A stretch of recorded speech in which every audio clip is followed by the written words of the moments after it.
Good morning to all. Thank you for being with us on time. We are still waiting for the permanent representative of Vanuatu. This is why we haven't yet started the event. So thank you for your patience. Also today the Peace Gate is closed in the morning, and so some people are finding out that they need to enter by Prégny. I hope you didn't have problems entering here, but people who are entering now might be struggling a little bit. So we'll start as soon as the permanent representative of Vanuatu is here with us.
Excellencies, dear delegates, dear guests, let's launch the event.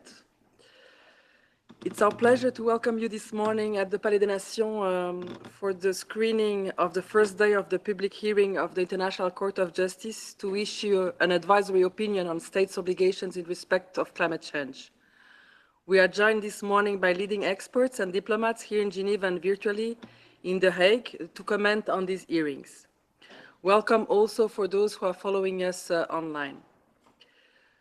With 98 states and 12 international organizations participating in the oral proceedings before the court, we couldn't miss the opportunity to hold the special events in multilateral Geneva to deep dive in what will be setting the stage to the court's 2015 advisory opinion.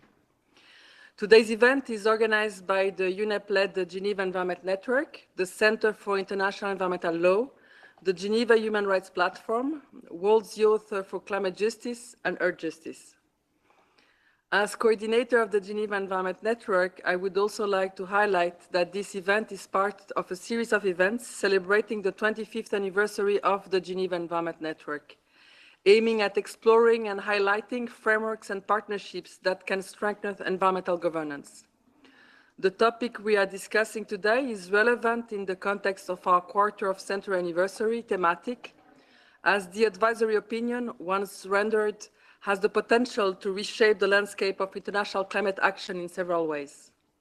The Court's interpretation of various international legal instruments could lead to a more integrated approach to global environmental governance. To quote my colleagues from the Law Division of the United Nations Environment Programme, this is indeed a very significant development for climate justice for present and future generations. It is the first time that the world's highest court has been asked to clarify the obligations on states to protect the climate system and the legal consequences of failing to meet them. The scope of the resolution also invites the court to look beyond the Paris Agreement. It explicitly references key human rights instruments that the court should have regard to. A safe climate is considered by many to be a vital element of the right to a healthy environment and is essential to human life and well-being. It also puts the spotlight on the legal consequences for causing significant harm to both vulnerable small island developing states such as Vanuatu, as well as future generations, opening the door to greater accountability owed to these groups. It also highlights the power of civil society. This resolution was the result of pressure from law students from the Pacific Islands. It shows what is possible when those most affected by climate change stand up to protect their rights and those of future generations. The events we are having, the series of our 25th anniversary, will feed our high-level anniversary celebration that will take place at the International Environment House on 20 January next year, where we will be joined by leaders of various environmental organizations, including the head of the United Nations Environment Programme, Inger Anderson, on her way to Davos. And we invite you all to join us on this occasion. So it's now my pleasure to introduce today's session moderator, Ms. Francesca Mingrone, who is a senior attorney at the Center for International Environmental Law, also known as CIEL by its acronym, who will guide you throughout today's agenda. Francesca, the floor is yours.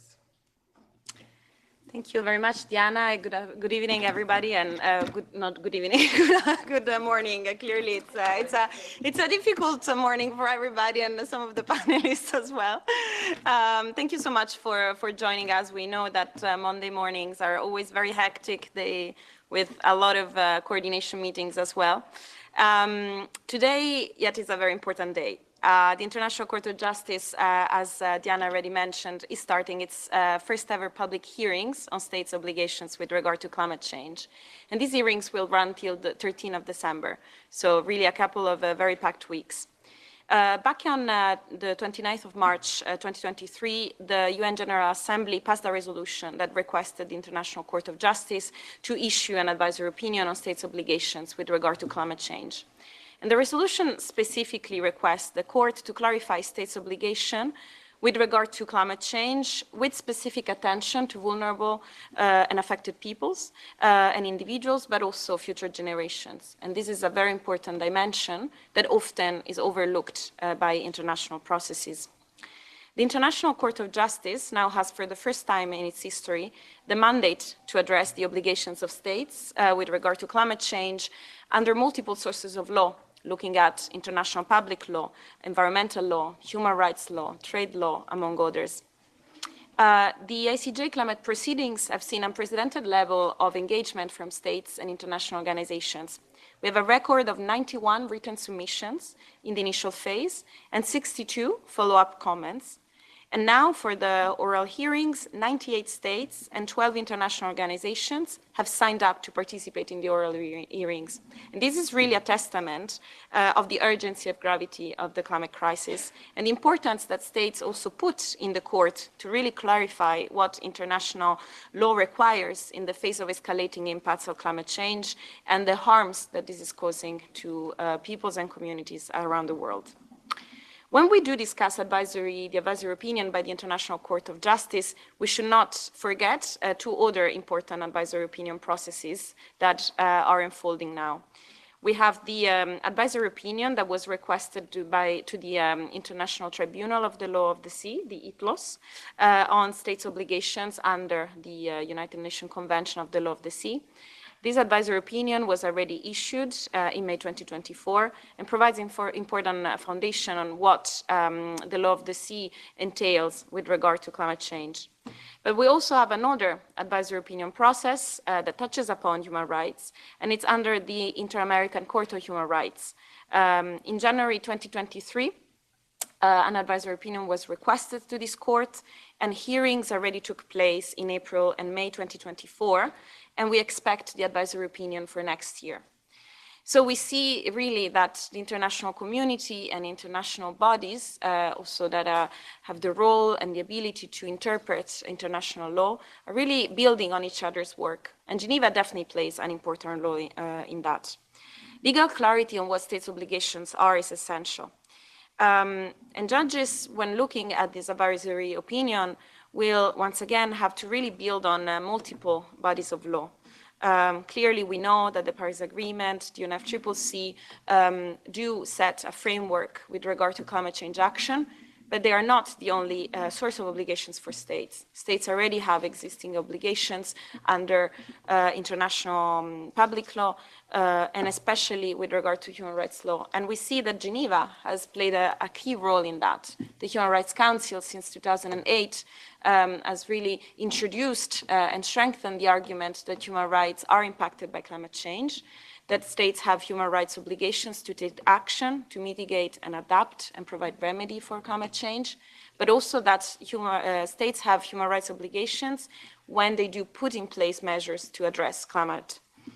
And this is thus a really unprecedented opportunity for the international community to understand what these implications are. If we look at the specific request that the General Assembly made to the court, we can see two essential questions. One is what states' obligations are under international law to ensure the protection of the climate system, on which both the present but also future generations depend. And the other dimension is the legal consequences for states that have failed to meet these obligations. And in particular, looking ahead at these oral hearings, we expect states' arguments and the court's also reasoning to build on 6 key legal issues. The first one is, once again, what's the law governing state obligations in regard to climate change? And also how the best available science must inform the interpretation of these legal obligations. Another dimension are the human rights of present and future generations. Future generations do have human rights. The main covenants that set the human rights obligations of states do not make future generation explicit, but many treaty bodies and courts around the world have reiterated the fact that future generations are owed human rights.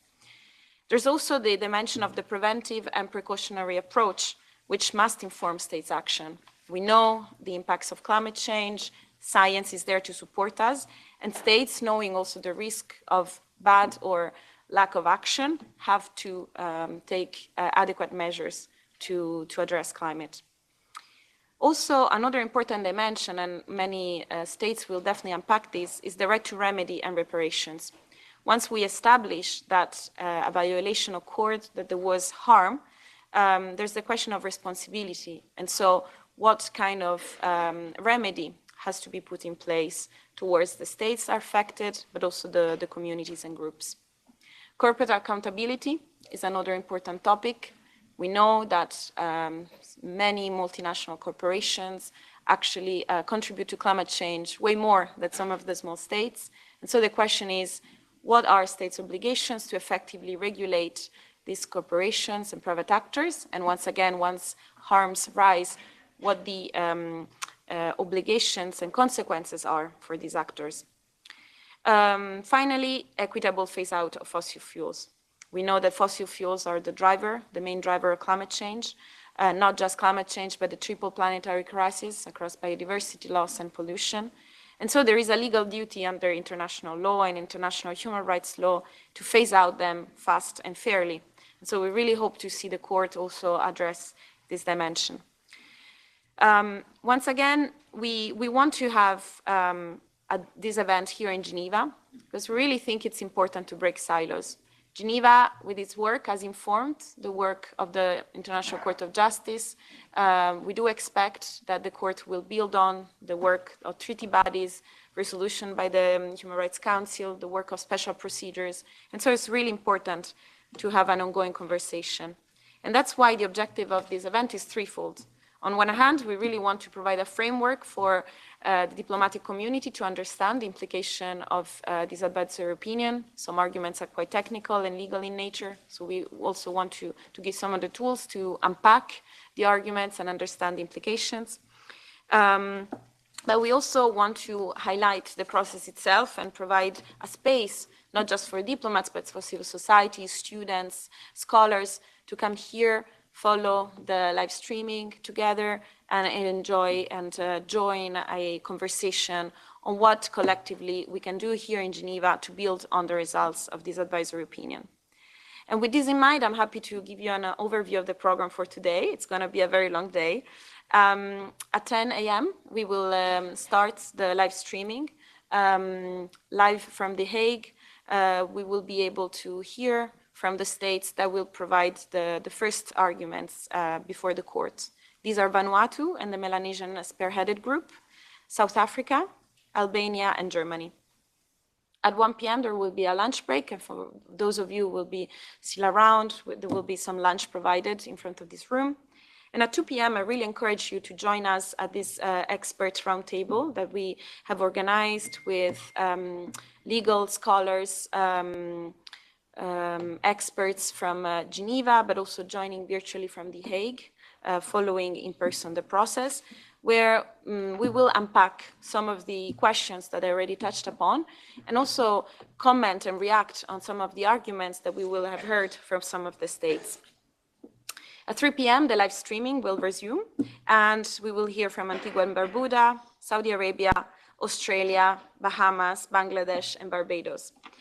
And then finally, at 6 p.m., we will wrap up and provide some closing reflections, including how we can move forward, next steps, and future also events that we are organizing to really build on this process.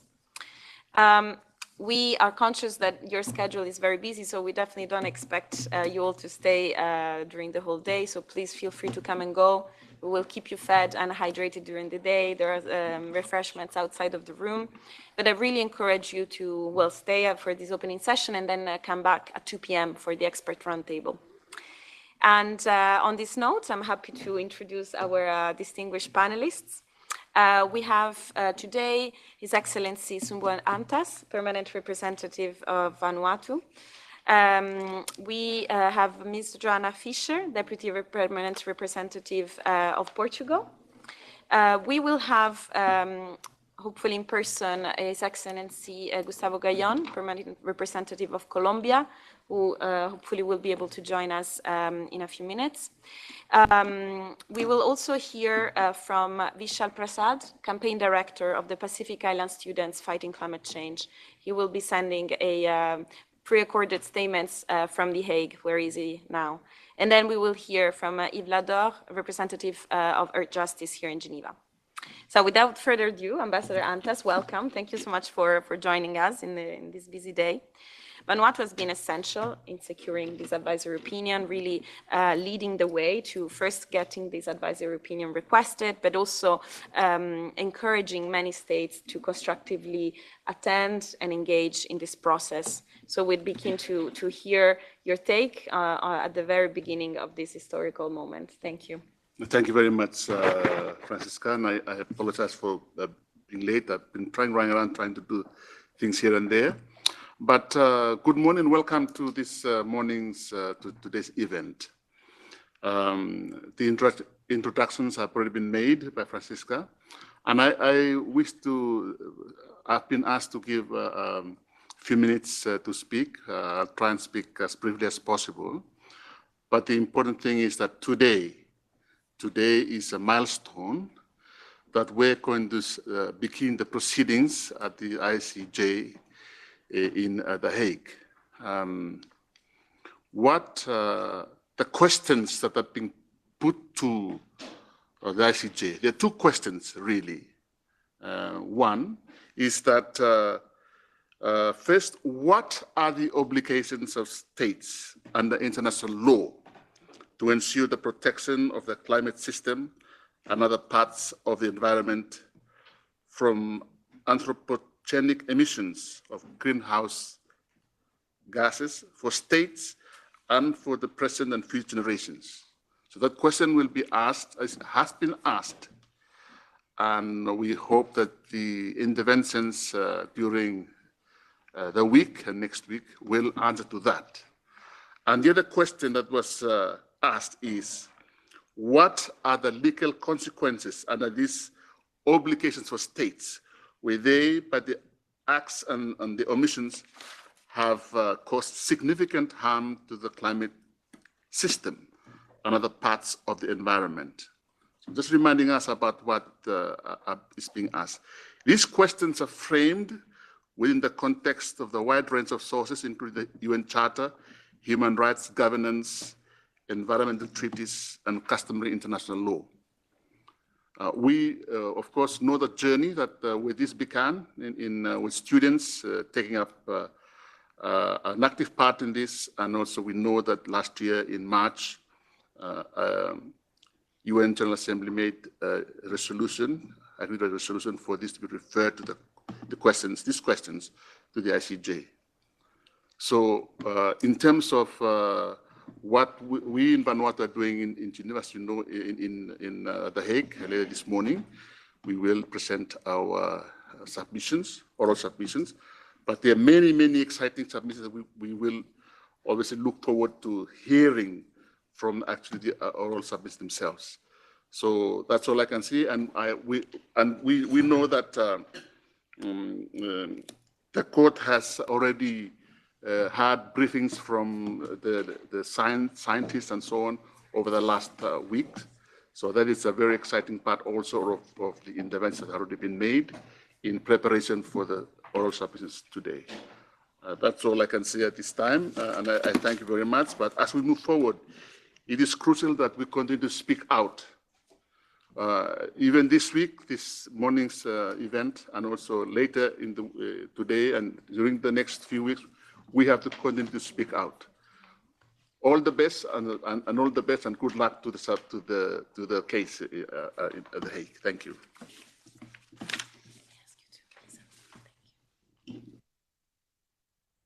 Thank you very much, Ambassador, for providing this framework. And we really look forward to hearing from your own delegation at 10 a.m. as they kickstart these oral hearings. A warm welcome to Ambassador Gayon. Thank you so much for joining us. Very busy schedule on your end, so we appreciate you having in person. Thank you very much. We've heard from Vanuatu, one of the leading voices and powerhouses in this process, but also Colombia has been pivotal together with Chile in securing another advisory opinion. The advisory opinion at the Inter-American Court on Human Rights has engaged, of course, in this advisory opinion process before the International Court of Justice. And here in Geneva, really leading the agenda on the intersection between the environment and human rights. So we're very keen and happy to have you here and hear about your reflection on the implications of this process for Geneva and the broader international framework. Over to you. Thank you. Thank you. Thank you very much, Francesca. My sincere gratitude to the organizers for having me today. Dear panelists and stakeholders, Colombia is honored to be part of this event, as our government will participate, as Francesca said, in the oral hearings of the International Court of Justice on Climate Justice tomorrow. The current climate crisis significantly affects the enjoyment of fundamental human rights, including adequate housing, nutrition, health, water, and cultural rights. It is crucial that states comply with international obligations of prevention, precaution, and cooperation in good faith. Otherwise, they violate international commitments. This situation affects everyone, especially vulnerable population groups, without distinction of borders. Colombia recognizes that the actions taken to confront the climate crisis must be based on the common but differentiated responsibilities of those historically responsible for this crisis. However, we would like to remember that although most Latin American countries are not large emitters, we do have the potential to be large mitigators. In that sense, we have the responsibility to protect our territories, with a focus on protecting the rights of indigenous peoples, people of African descent, and the most vulnerable communities. Furthermore, facing the climate crisis leads to protecting and granting a habitable and decent environment for the future generations. In accordance with the principle of intergenerational equity, the states must advocate for the conservation of natural resources as well as the environment. In January 2023, Colombia and Chile requested an advisory opinion from the Inter-American Court of Human Rights with the purpose of clarifying the scope of state obligations in their individual and collective dimensions. This request is intended to find a response to the climate emergency within the framework of international law, which takes special account of the differentiated impact that this emergency has on people from different regions and vulnerable population groups. During this year, it is worth to mention that my country participated in the oral hearings of the Inter-American Court of Human Rights held in Barbados and Brazil. We are expecting a response to our request during the first quarter of 2025. Hopefully, the Court's advisory opinion will be a guide for the states of the American continent, reminding of its international obligations. The advisory opinion process will constitute a milestone which will lead the judges of all levels in the judicial nature of liability, obligation, and infringement of human rights threatened by the climate crisis. Additionally, this year, Colombia submitted to the International Court of Justice its written statement in March and written comments in August on the request for an advisory opinion regarding the obligations of states in respect of climate change. We commend the efforts of Vanuatu and the core group of 17 countries for leading this initiative at the UN General Assembly. Colombia engaged in the deliberations prior to the presentation of the draft resolution requesting the advisory opinion and co-sponsored it. In the statement and comments submitted before the court, Colombia emphasized that when determining the scope of the obligation of states with respect to climate change, it is important to consider the dimension of human rights in the climate crisis and its disproportionately adverse effects upon vulnerable populations and subjects of special protection, such as indigenous peoples, people of African descent, insular communities, women, children, and people living in poverty. The historical, cultural, and collective rights of indigenous peoples and Afro-descent communities have been systematically violated. Also, Colombia insists on the necessity to develop protection policies and mechanisms with a focus on migrants, refugees, and forced displaced people. It's more than crucial to have a binding legal framework for these challenges. Similarly, the activity of human rights defenders with an environmental focus must be protected and guaranteed.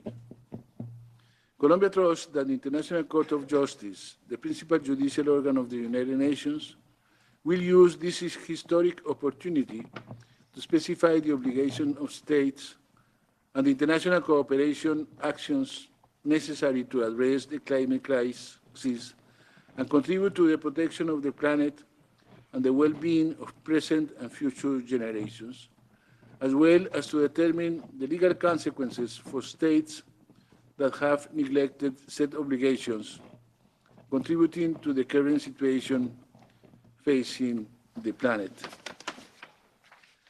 Our National Development Plan recognizes the importance of protecting and promoting the living memory, cultural heritage, and collective knowledge of these populations as contributions to being used in the implementation of nature-based solutions to the environmental crisis.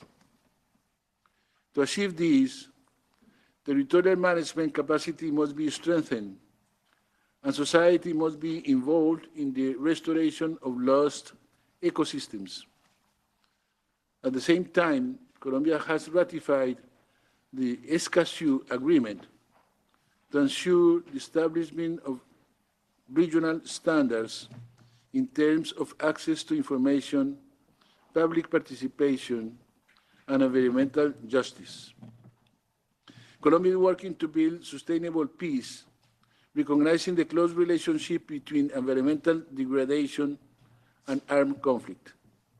In fact, our foreign policy recalls the need for cooperation between nations based on multilateralism and international law to find solutions to the current climate crisis that puts the existence of humanity and life itself on the planet at risk.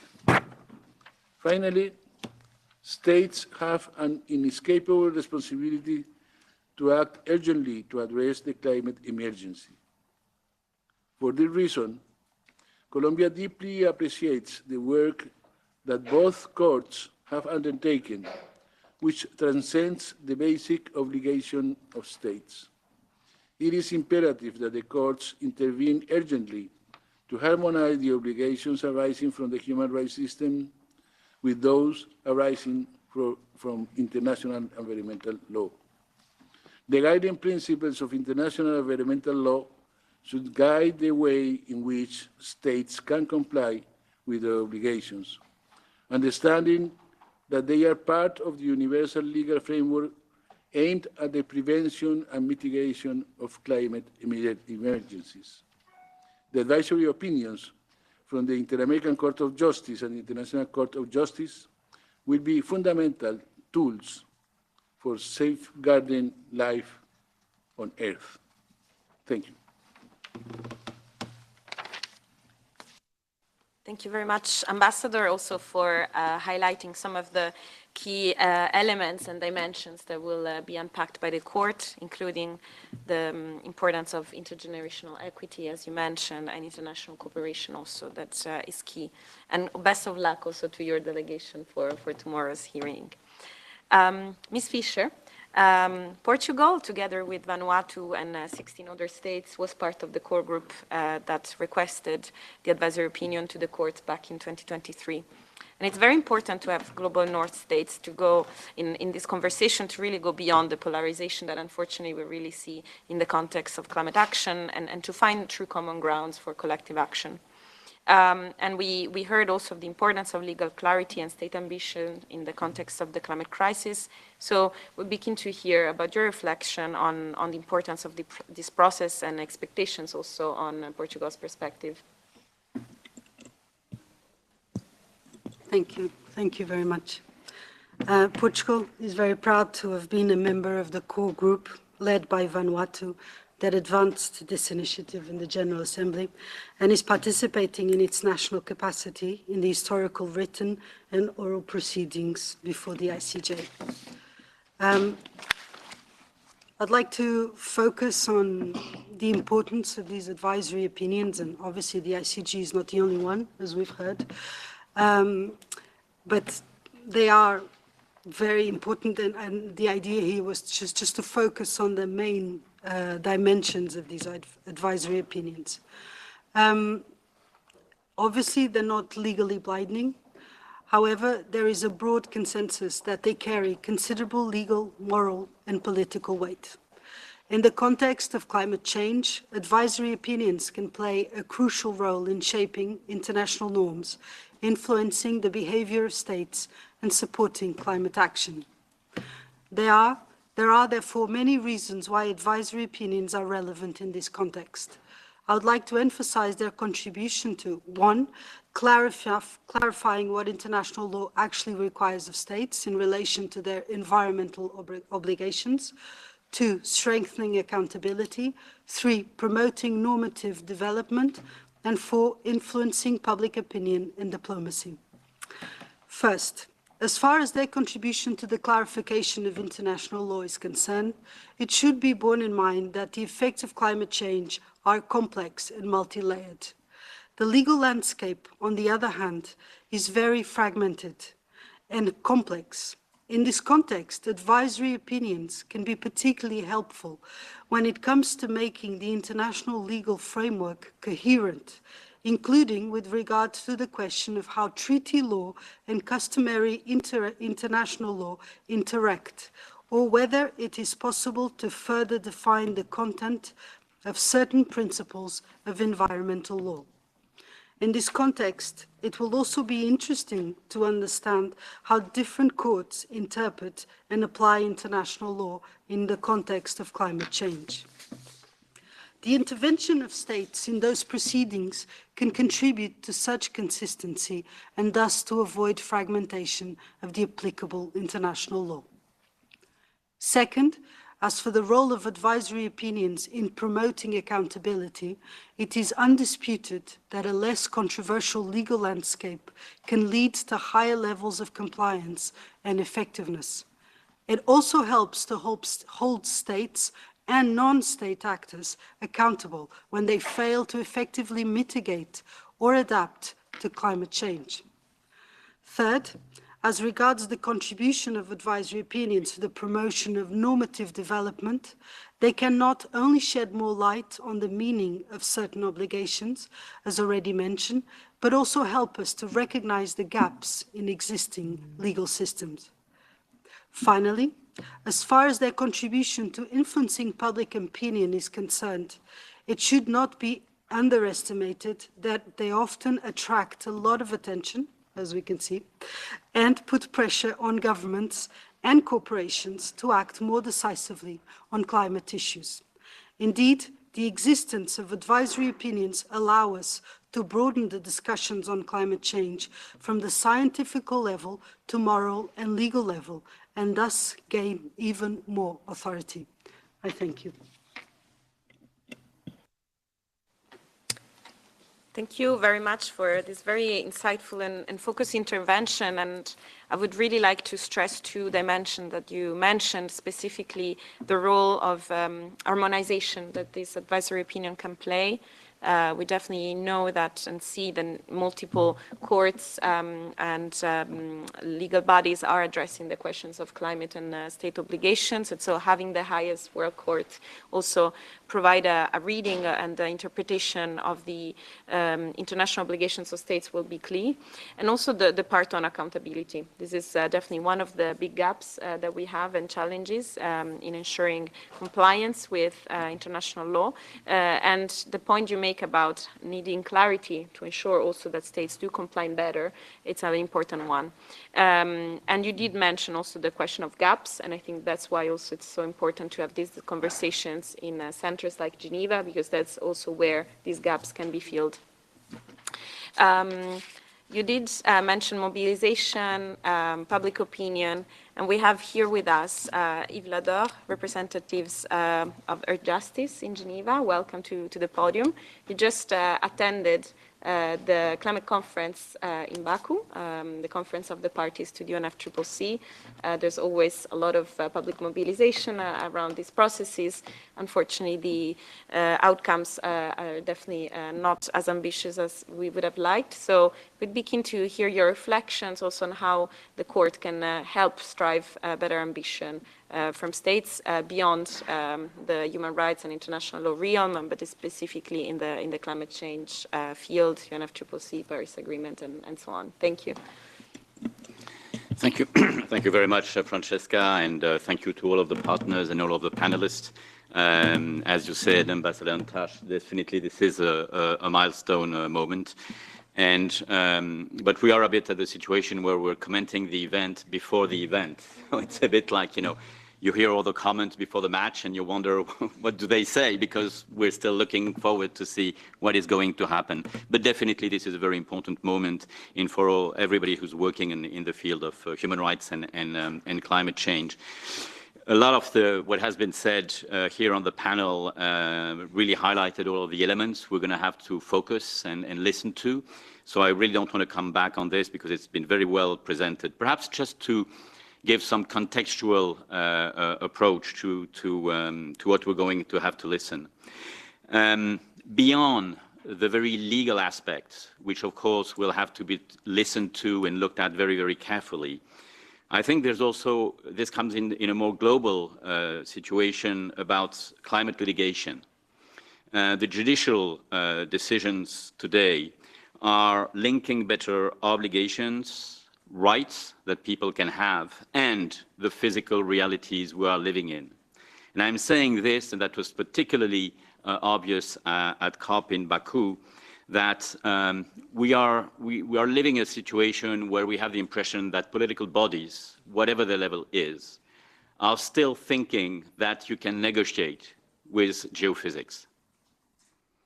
We don't have the impression in these negotiations. We don't have also the impression in a lot of national parliaments that we are having deadlines, that people today are dying from climate change.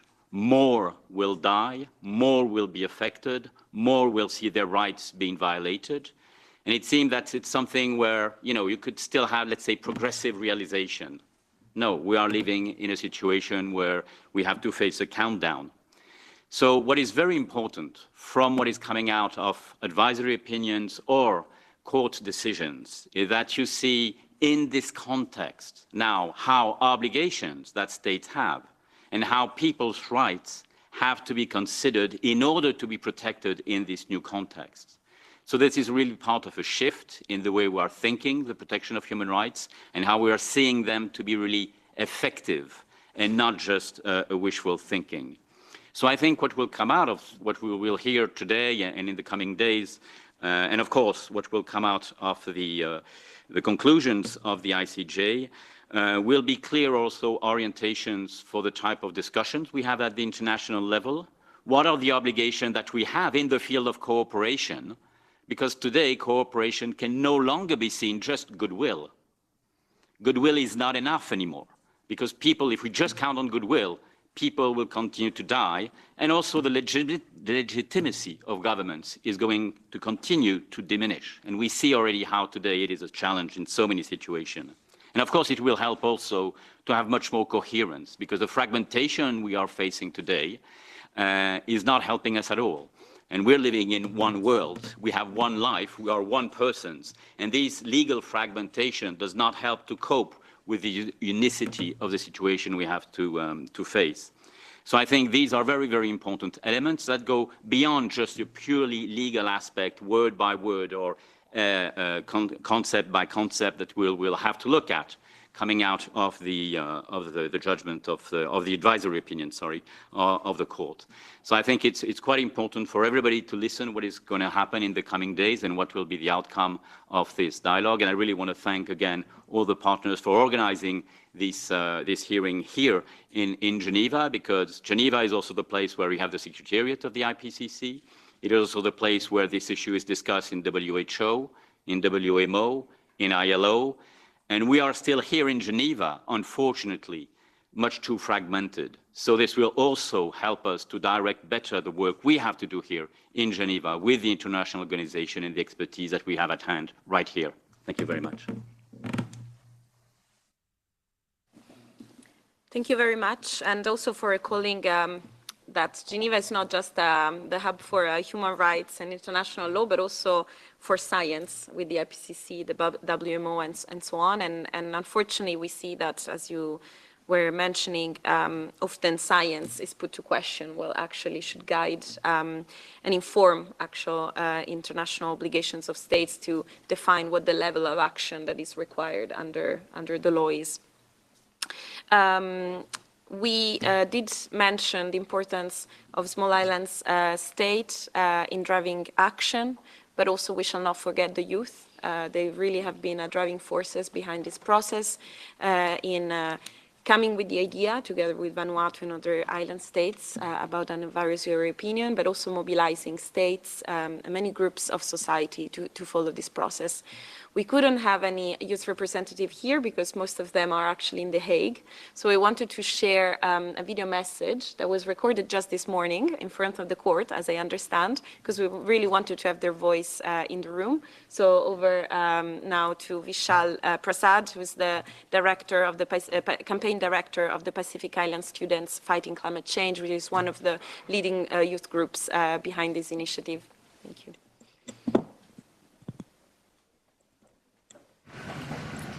Bulavinaka, my name is Vishal Prasad and I'm with the Pacific Island Students Fighting Climate Change.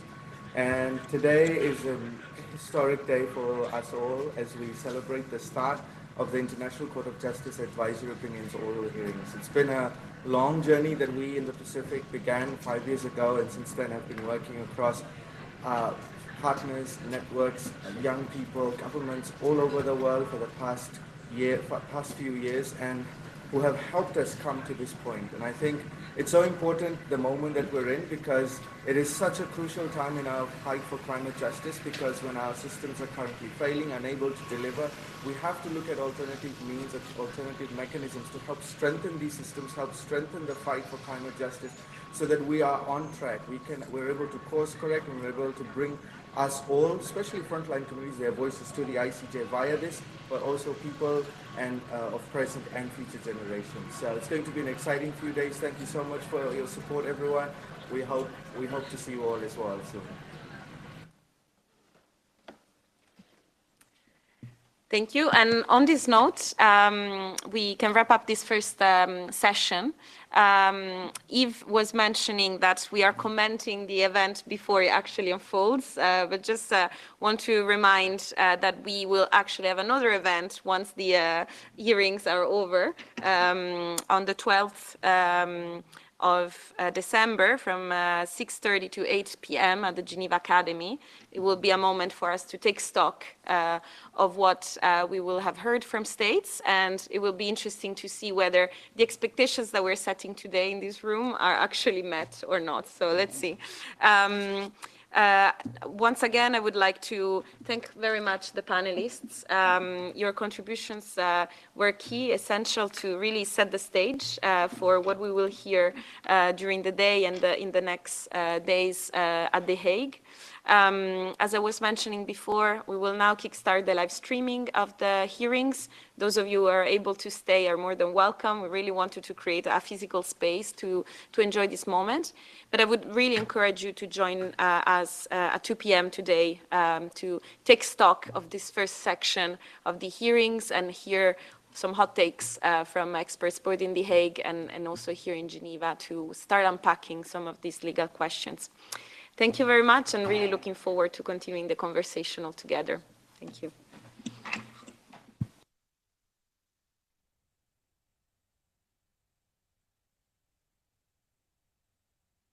Excuse me. In response to requests from participants, those time limits were subsequently extended.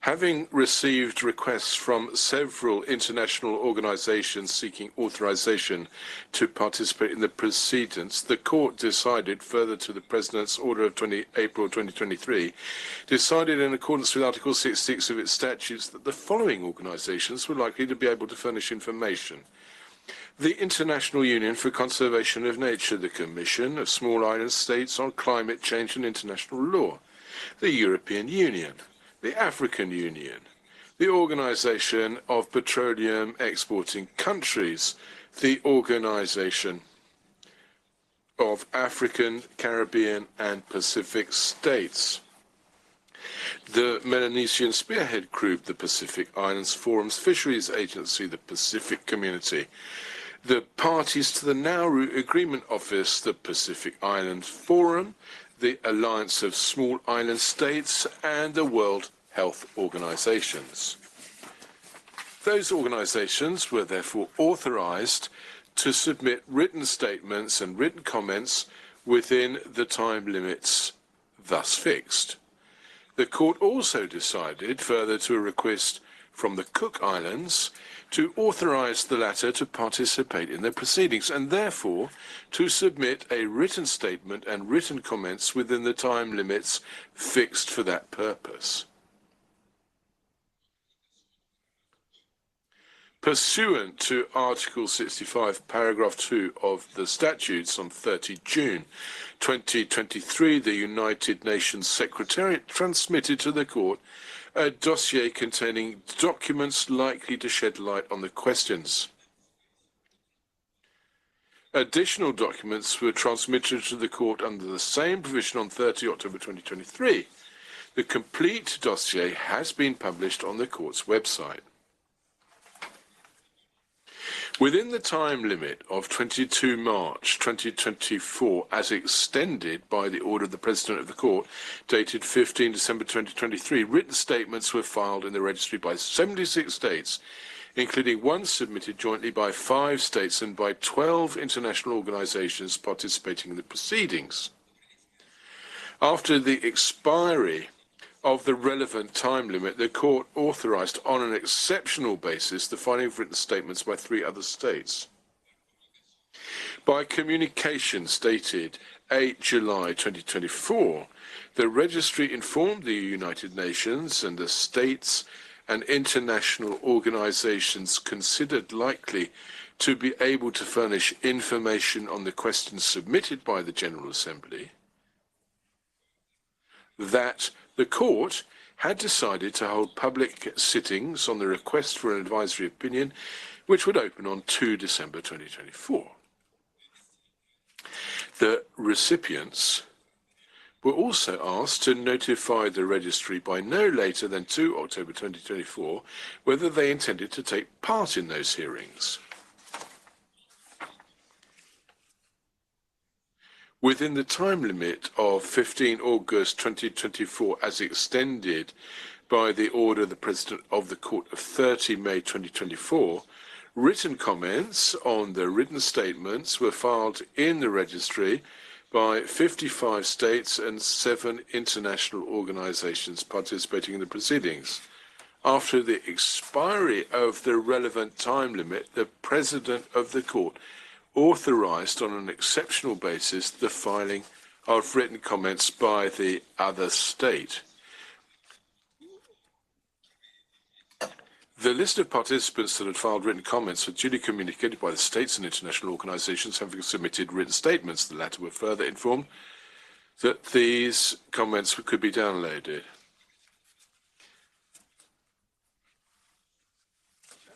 And that non-governmental organizations submitted written statements on their own initiative in accordance with Practice Direction 12, and that these documents are available on a web portal.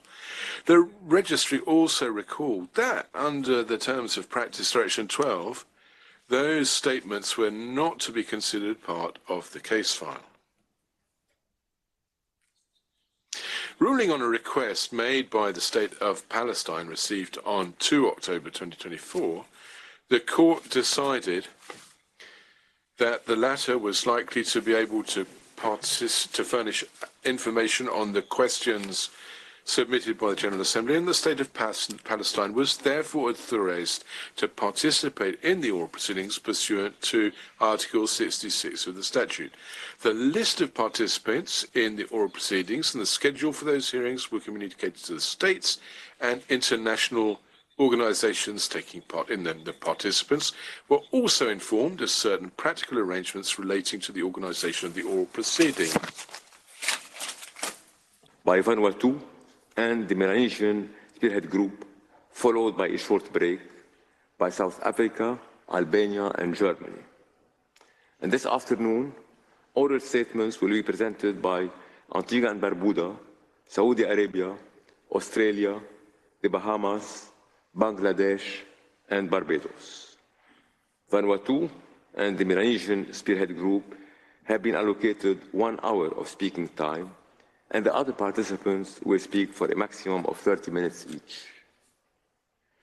Before inviting the first delegation to address the court, I would add that in accordance to Article 106 of the Rules of the court has decided to make the written statements and written comments submitted to it accessible to the public after the opening of the oral proceeding.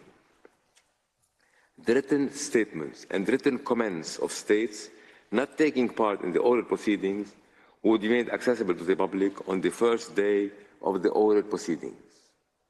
The written statements and written comments of states and organizations taking part in the oral proceedings would be made accessible at the end of the day on which they presented their oral statements.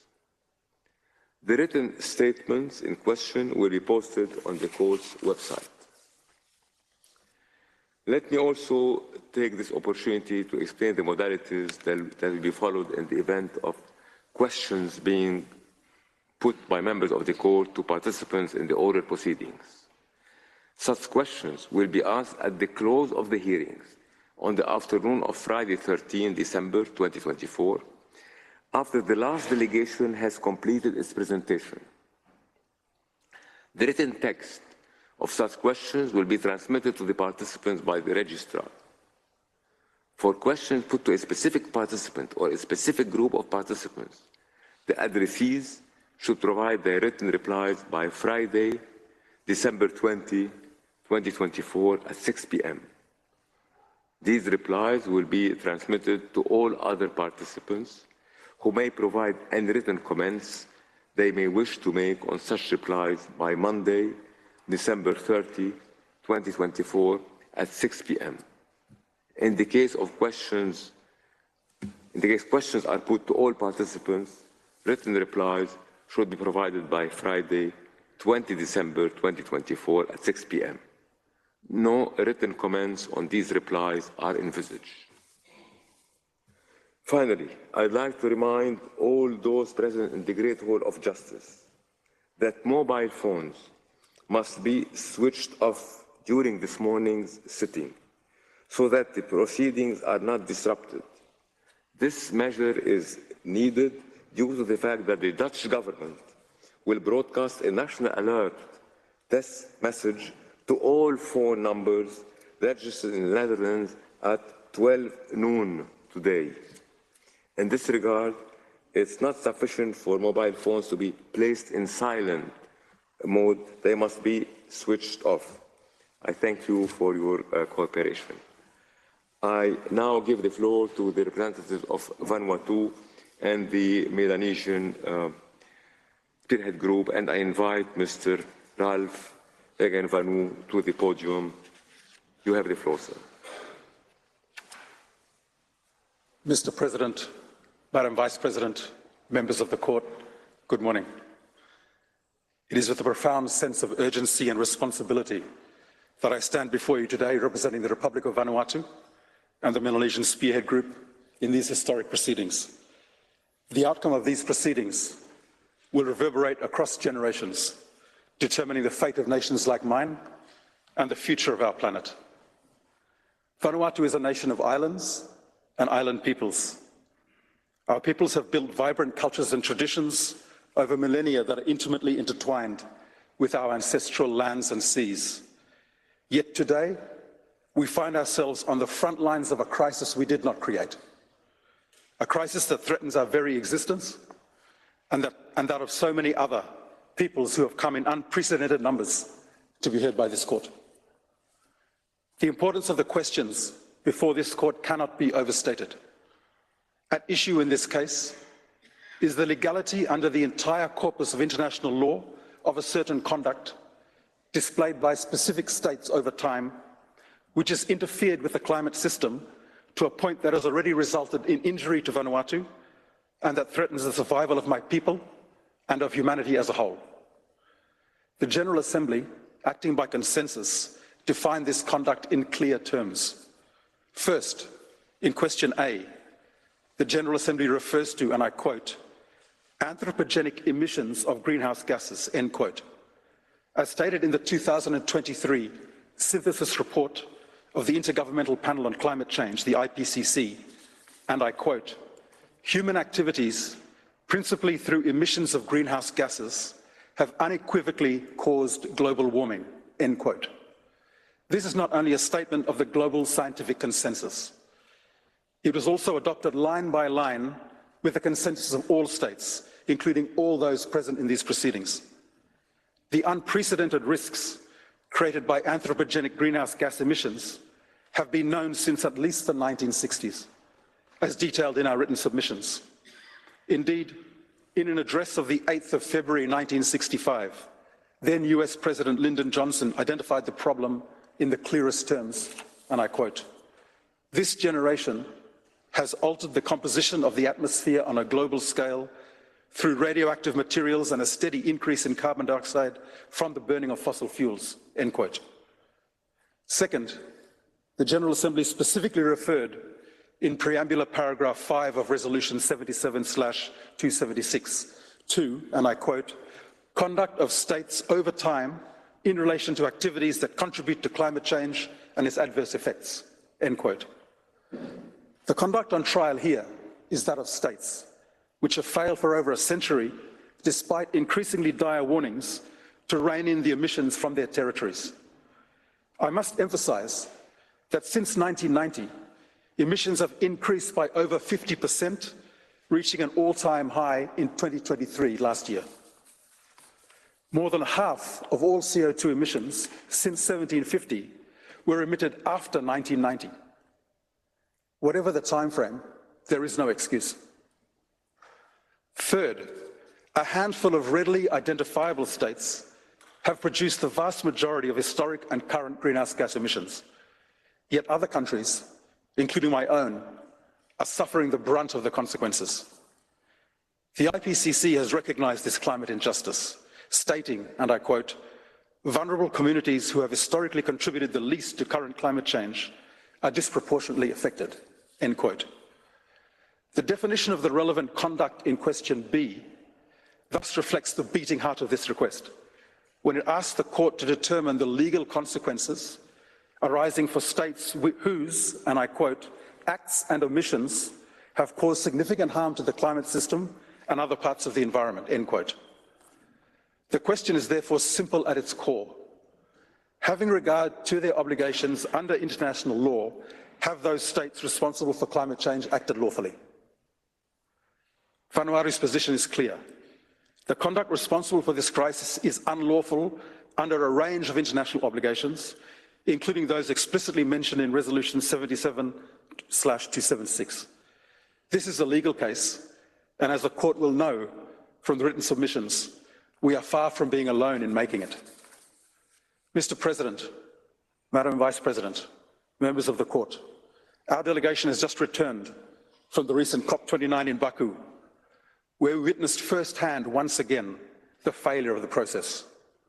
It is unconscionable that the COP failed to reach any agreement on cutting emissions. The current emission reduction commitments of states, even if fully respected, will see a catastrophic increase in temperature. For many people, including in Vanuatu, the prolonged and systematic failure of the COP process has cost them their well-being, their cultures, and even their lives. There is an urgent need for a collective response to climate change, grounded not in political convenience, but in international law. The court, as the principal organ of the United Nations, is uniquely positioned to provide authoritative guidance regarding the entire corpus of international law. We look to the court for recognition that the conduct which has already caused immense harm to my people and so many others is unlawful, that it must cease, and that its consequences must be repaired. In closing, I choose my words carefully when I say that this may well be the most consequential case in the history of humanity. Let us not allow future generations to look back and wonder why the cause of their doom was condoned. Mr. President, Madam Vice President, members of the court, I will be followed today by 6 speakers on behalf of the Republic of Vanuatu and the Melanesian Spearhead Group. First will be Vanuatu's Attorney General, Mr. Arne Lofman, who will emphasize the need for this court to apply international law to the conduct responsible for climate change. Second will be Mr. Ilan Kiloi, who will introduce the Melanesian Spearhead Group and discuss the harms that climate change has already caused to the states and people of Melanesia. Third will be Mr. Julian Aguan, who will demonstrate that the conduct responsible for climate change has infringed the rights to self-determination of Melanesian people. Fourth, Professor Jorge Vinuales will explain that this same conduct violates the duties of due diligence, prevention of significant harm to the environment, and the protection and preservation of the marine environment. Next, Professor Margareta Wiwarenke Singh will discuss the legal consequences resulting from state conduct that breaches these and other rules of international law. And finally, Ms. Cynthia Hunuhi will share the impacts of climate change on the youth of present and future generations throughout Melanesia. I thank you for the honor of addressing you. And I now request, Mr. President, the court to call Mr. Lofman. Thank you. I thank Mr. Heng Vanu. I now give the floor to Mr. Arnold Lub.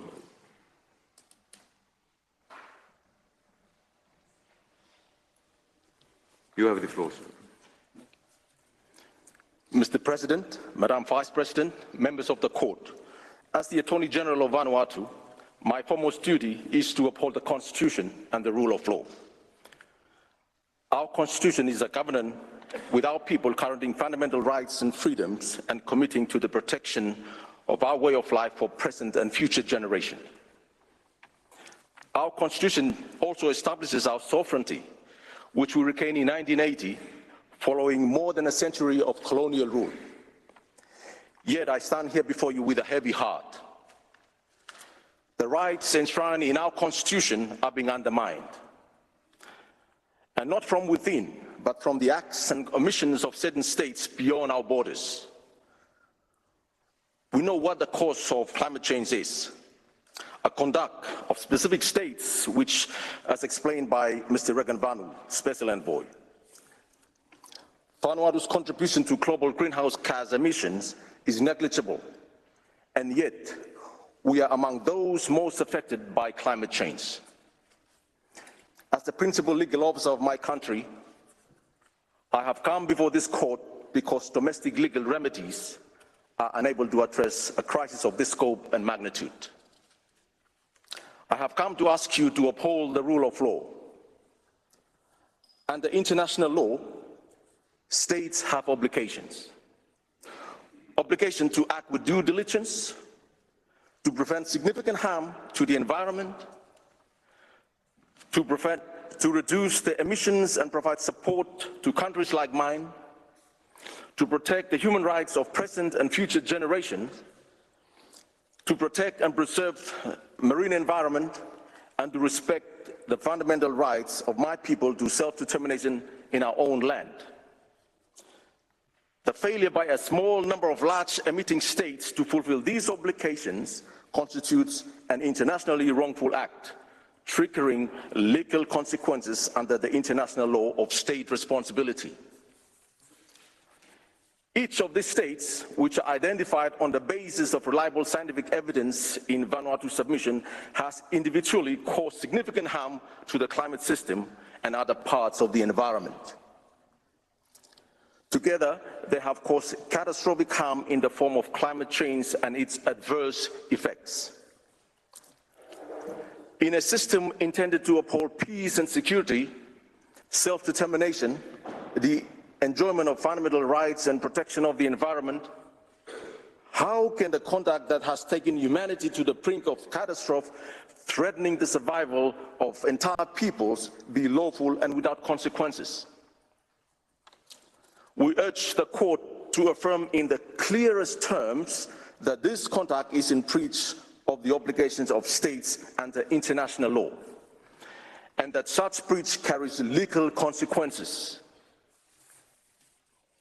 Mr. President, Madam Vice President, members of the court, the stakes could not be higher. The survival of my people and so many others is on the line. We trust in the wisdom of this court to uphold the principles of international law. Thank you for your attention. I would now kindly ask you, Mr. President, to call upon Mr. Ilan Kilo to take the floor. Thank you too much. I thank Mr. Lugman. I now give the floor to Mr. Ilan Kilo. You have the floor, sir. Mr. President, Madam Vice President, members of the court, I have the honor to address you this morning on behalf of the Melanesian Spearhead Group, MSG, which brings together the Republic of Fiji, the independent state of Papua New Guinea, Solomon Islands, Vanuatu, and the Kanak Socialist Liberation Movement of New Caledonia, FLNKS. New Caledonia is a non-self-governing territory, and the FLNKS represents the indigenous Melanesian Kanak people. The peoples of West Papua and Torres Straits are also our Melanesian brothers and sisters.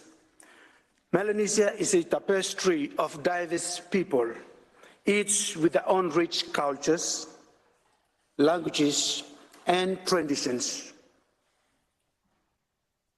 But we also share, in the words of Melanesian philosopher Bernard Narakobi, a common cultural and spiritual unity, stemming from our interconnectedness with our environment. We are place persons, which means we are the places. We are the landscapes. We are the waters, and we are the soils, the stones, and we are the flora and the fauna. We are the weather, the seasons, and the spirits of our ancestral territories. Yet now, across our sea of islands, anthropogenic climate change has imperiled our people's physical survival and ripped apart the integral relationships between people and place that grounds our very existence. Simply put, climate change has unraveled the fabric of our very lives. As the court knows, we have submitted 35 testimonies from across communities in Melanesia. These testimonies contains the stories and the realities of our fathers, our mothers, and our children. Through these testimonies, our people share the sacred knowledge, their sacrifice and their sufferings and their grief. In return, they ask only that we bring their voices here to this great hall of justice, so that the court can understand what they are going through and how much they have lost. We respectfully ask the court to read the testimonies of our people with great care to better understand what climate change means for them, including the concrete impacts on their right to self-determination. Self-determination is at the heart of MSG mission. Each of MSG states emerged from colonial rule less than 50 years ago. Yet, climate change is now robbing our peoples from the hard-won self-determination. Melanesian peoples have been deprived of their means of subsistence, lost their territories, and suffered the collapse of their self-determined governance systems, economies, and cultures. These losses represent severe violation of their right to self-determination. Such violation is especially devastating for Kanak people and for other Melanesian peoples who are still colonized, as they compound the ongoing violations they are already enduring due to their independent political status. Non-self-governing peoples lack the ability to control their responses to climate change, or indeed even to appear before this honorable court. MSG is proud to count FLNKs amongst its membership and to bring the otherwise unheard voices of the colonized people to these important proceedings. More generally, the injustice of the climate crisis is inseparable from our shared colonial histories.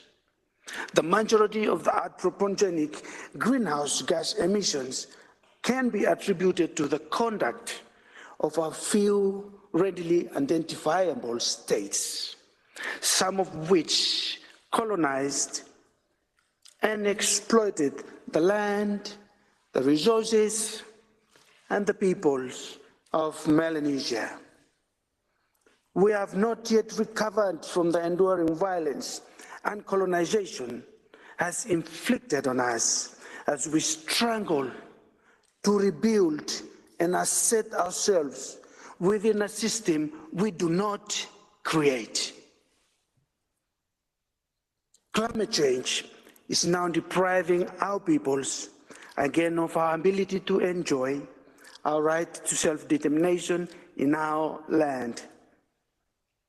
Mr. President, Madam Vice President, and members of the court, the harsh reality is that many of our peoples will not survive.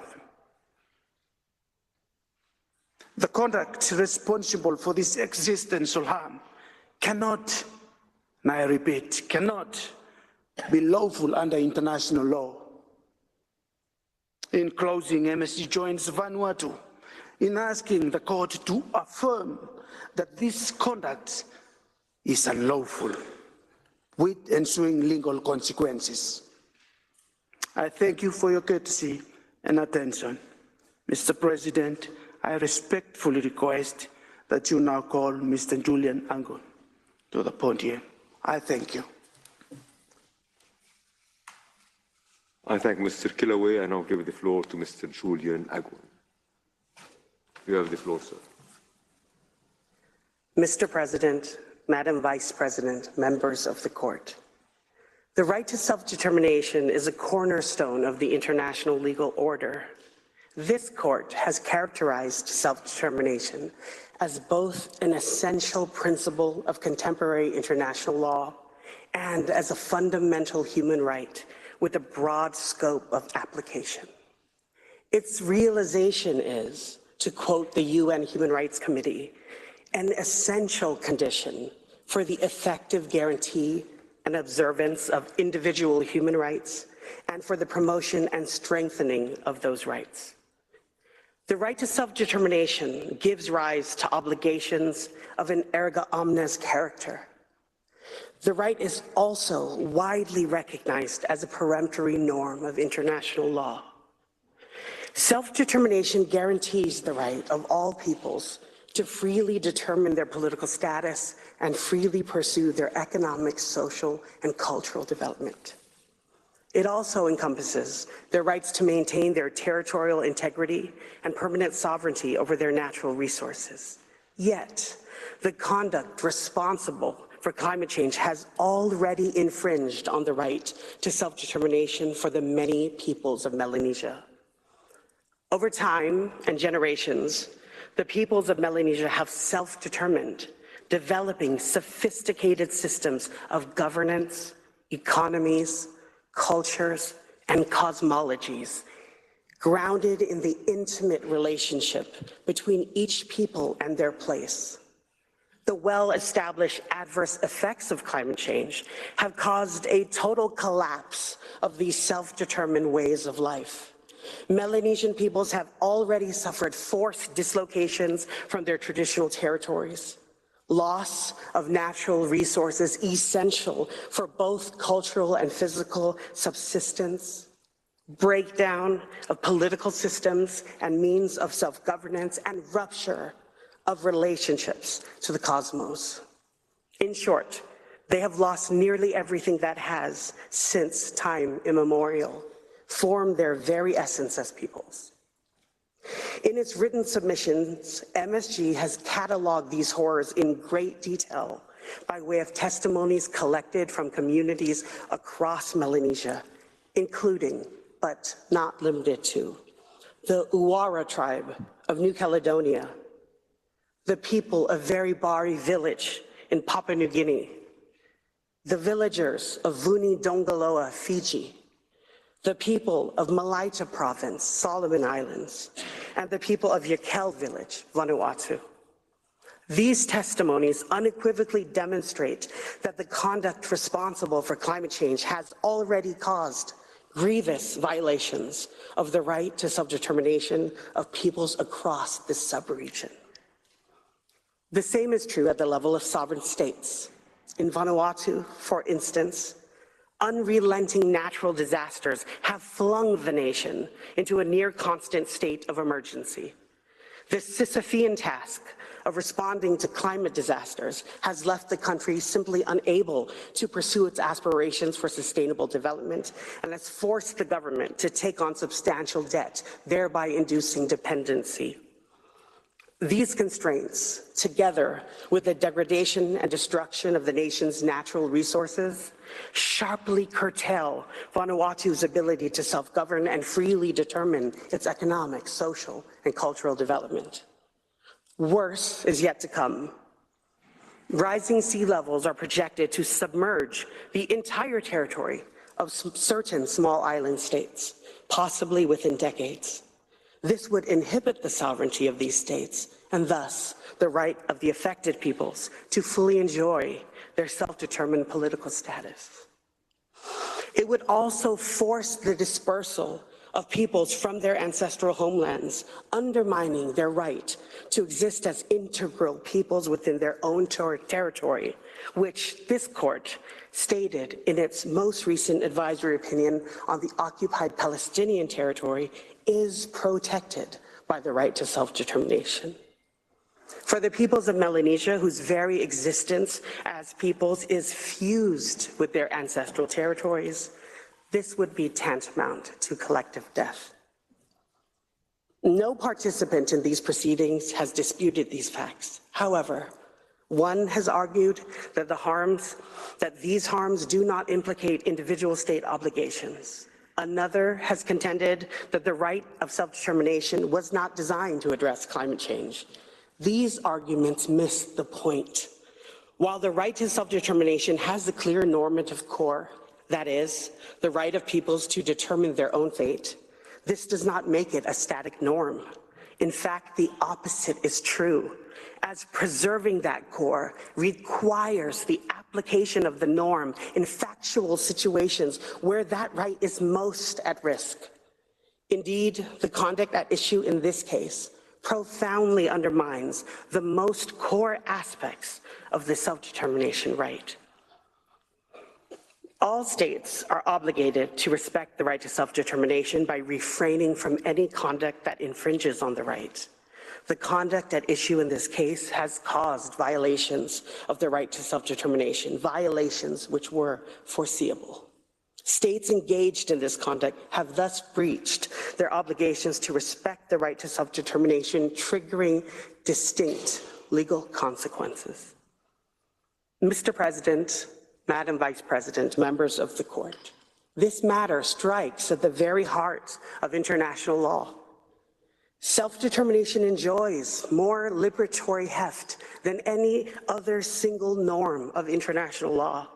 Yet, the reality is that the conduct of a handful of states has caused severe, systemic, and sustained violations of this right. The legal framework is robust, but still requires your affirmation to translate principles into practice. We urge this court to reaffirm the rule of law and protect the right of all peoples to self-determination. In closing, throughout these proceedings, we have taken great care to accurately describe the peoples and cultures of Melanesia, even though we are aware that most aspects of those same cultures are difficult to translate into any of the languages officially recognized by this court. But we have done so because as surely as these peoples deserve to live in the world on their own terms, so too do they deserve to be heard here. The peoples of Melanesia live exceptionally close to the earth and thus feel the vandalism visited upon it acutely. Moreover, theirs represents living, breathing, alternative imaginations, imaginations other than the one that has brought this planet to the brink of ecological collapse. Thus, ensuring they are able to live and thrive in their ancestral spaces is of the utmost importance, and not only for themselves, but for all of humanity. Mr. President, Madam Vice President, members of the court, thank you for your attention. Mr. President, I now respectfully call upon you to invite Professor Jorge Vinuales to the podium. I thank Mr. Agun. I now give the floor to Professor Jorge Vanuatu. You have the floor, Professor. Mr. President, Madam Vice President, members of the court, for over 170 years, a handful of states have contributed the overwhelming majority of greenhouse gas emissions, the cause of climate change. For much of this period, international law has required states to act with due diligence to ensure that their territory is not used in a way that significantly harms others, to prevent significant harm to the environment, which includes the climate system, and to protect and preserve the marine environment. From the Alabama claims arbitration and the Trail smelter arbitration to this court's Corfu Channel case, its advisory opinion on the legality of nuclear weapons, and its subsequent decisions, most recently in the Silala case, these obligations of due diligence and prevention have been recognized as a core requirement of state conduct. Specifically, in 1996, the court confirmed, and I quote, the existence of the general obligation of states to ensure that activities within their jurisdiction and control respect the environment of other states or of areas beyond national control is now part of the corpus of international law relating to the environment. End of quote. Prevention is a cornerstone of international environmental law, and it is a general application. The International Tribunal for the Law of the Sea has recalled in its advisory opinion of May 2024 that the principle of prevention is a source of the obligation to protect and preserve the marine environment. The Inter-American Court of Human Rights, in an advisory opinion of 2017, likewise referred to the obligations of states to prevent significant environmental damage within and outside their territory as a foundation of the rights to life and integrity.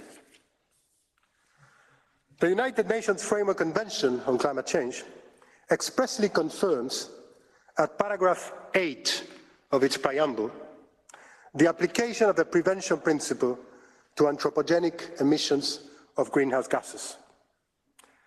The obligations of due diligence and prevention are therefore central to the present proceedings.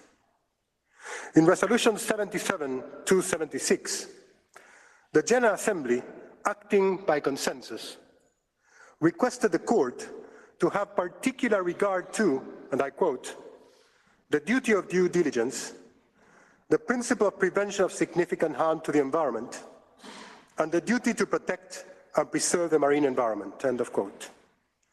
Later, in formulating question B, the General Assembly used the terminology of prevention when asking what are the legal consequences of the acts and omissions of certain states which, I quote, have caused significant harm to the climate system and other parts of the environment. The Court will therefore have to clarify what were the main contributors to climate change required to do to comply with their due diligence and prevention obligations. In the Palmius case, the Court answered a similar question in the following terms, and I quote, a state is obligated to use all the means at its disposal in order to avoid activities which take place in its territory or in any area under its jurisdiction, causing significant damage to the environment of another state. The climate system is, of course, both within and beyond the jurisdiction of affected states, and in any event, the obligation of prevention also protects the environment of areas beyond national control. In the specific context of climate change, exercising the requisite due diligence entails, according to the IPCC, rapid and deep, and in most cases, immediate greenhouse gas emission reductions in all sectors this decade, end of quote. The main source of emissions is the burning of fossil fuels, coal, oil, and gas. The International Energy Agency found in a flagship report of 2021 that reaching net zero emissions by 2050 requires that no new oil, gas, or coal projects are approved beyond those committed in 2021. Thus, when it comes to activities that significantly contribute to climate change, the required conduct was and is clear. States which have significantly contributed to climate change were and are required to achieve deep cuts of their greenhouse gas emissions, as well as of their production of fossil fuels. But they have not. For decades, what we have seen from large emitting and producing states is delay, low ambition, and in practice, concrete plans to expand the extraction and use of fossil fuels.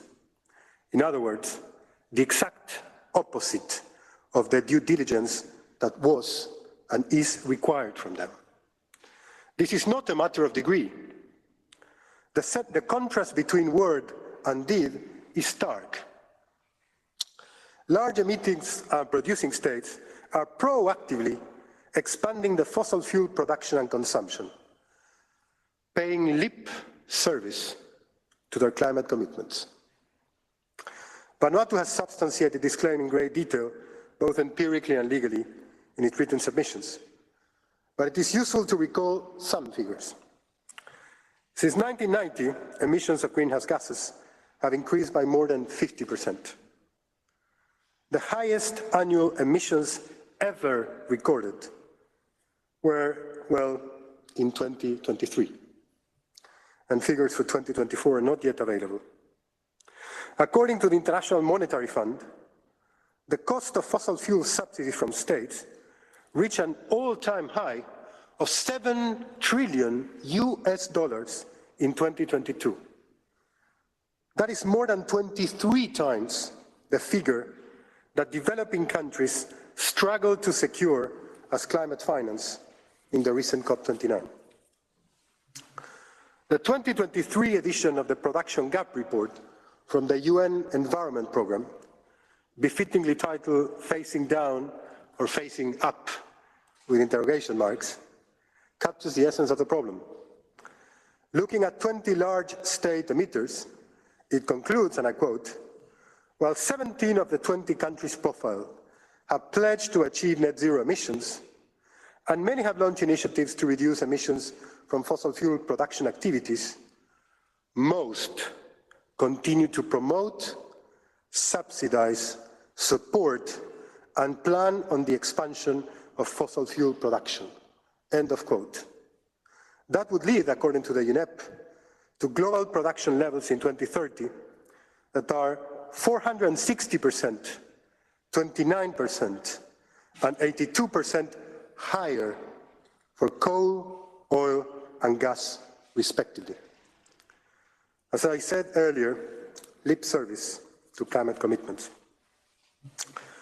Mr. President, Madam Vice President, members of the Court, such a deliberate level of subsidies and inaction attributable to specific states over a long period of time in full knowledge of the catastrophic effects for humans and the environment, at least since the 1960s, amounts to a serious violation of states' obligations to act with due diligence, prevent significant harm to the environment, and protect and preserve the marine environment. To echo the words of Attorney General Lockman, how could this deliberate conduct be consistent with international law? Major emitters and producers in the written submissions have tried to hide behind the enormity of the problem, overstating the complexity of the legal question. Yet, if an isolated incident of transboundary pollution is unlawful, it is unthinkable that the ultimate form of pollution is not. It would be like accepting the tragic irony famously noted by Raphael Lemkin that murder is unlawful, but genocide is not. Thank you for your attention, Mr. President. I now respectfully request that you call Professor Margareta Wawrinka-Singh to the podium. I now give the floor to Professor Margarita Wawrinka-Singh. Professor, you have the floor. Mr. President, Madam Vice President, members of the Court. Ubi ius, ibi remedium. Where there is a right, there is a remedy in breach. The conduct concerned in this case violates international law. The Court has been asked to articulate the legal consequences of these violations. As a majority of participants have stressed, these legal consequences are governed by the general law of state responsibility. This is confirmed by the explicit reference to legal consequences in question B of the request, and it is also clear from the use in both the English and French texts of the exact terminology of Article 42 of the International Law Commission's Articles on the responsibility of states for internationally wrongful acts. Remarkably, a few participants have argued that the law of state responsibility cannot be effectively applied to climate change. But the opposite is true. Acts such as issuing licenses for fossil fuel exploration and extraction, or granting massive fossil fuel subsidies, as well as omissions, such as the failure to regulate emissions, or to provide finance as required under the UN Framework Convention on Climate Change and the Paris Agreement, are plainly conduct that is attributable to states under the general rule codified in Article 4 of the ILC Articles. The nature of the breach is also captured in all its complexity by the rule in Article 15.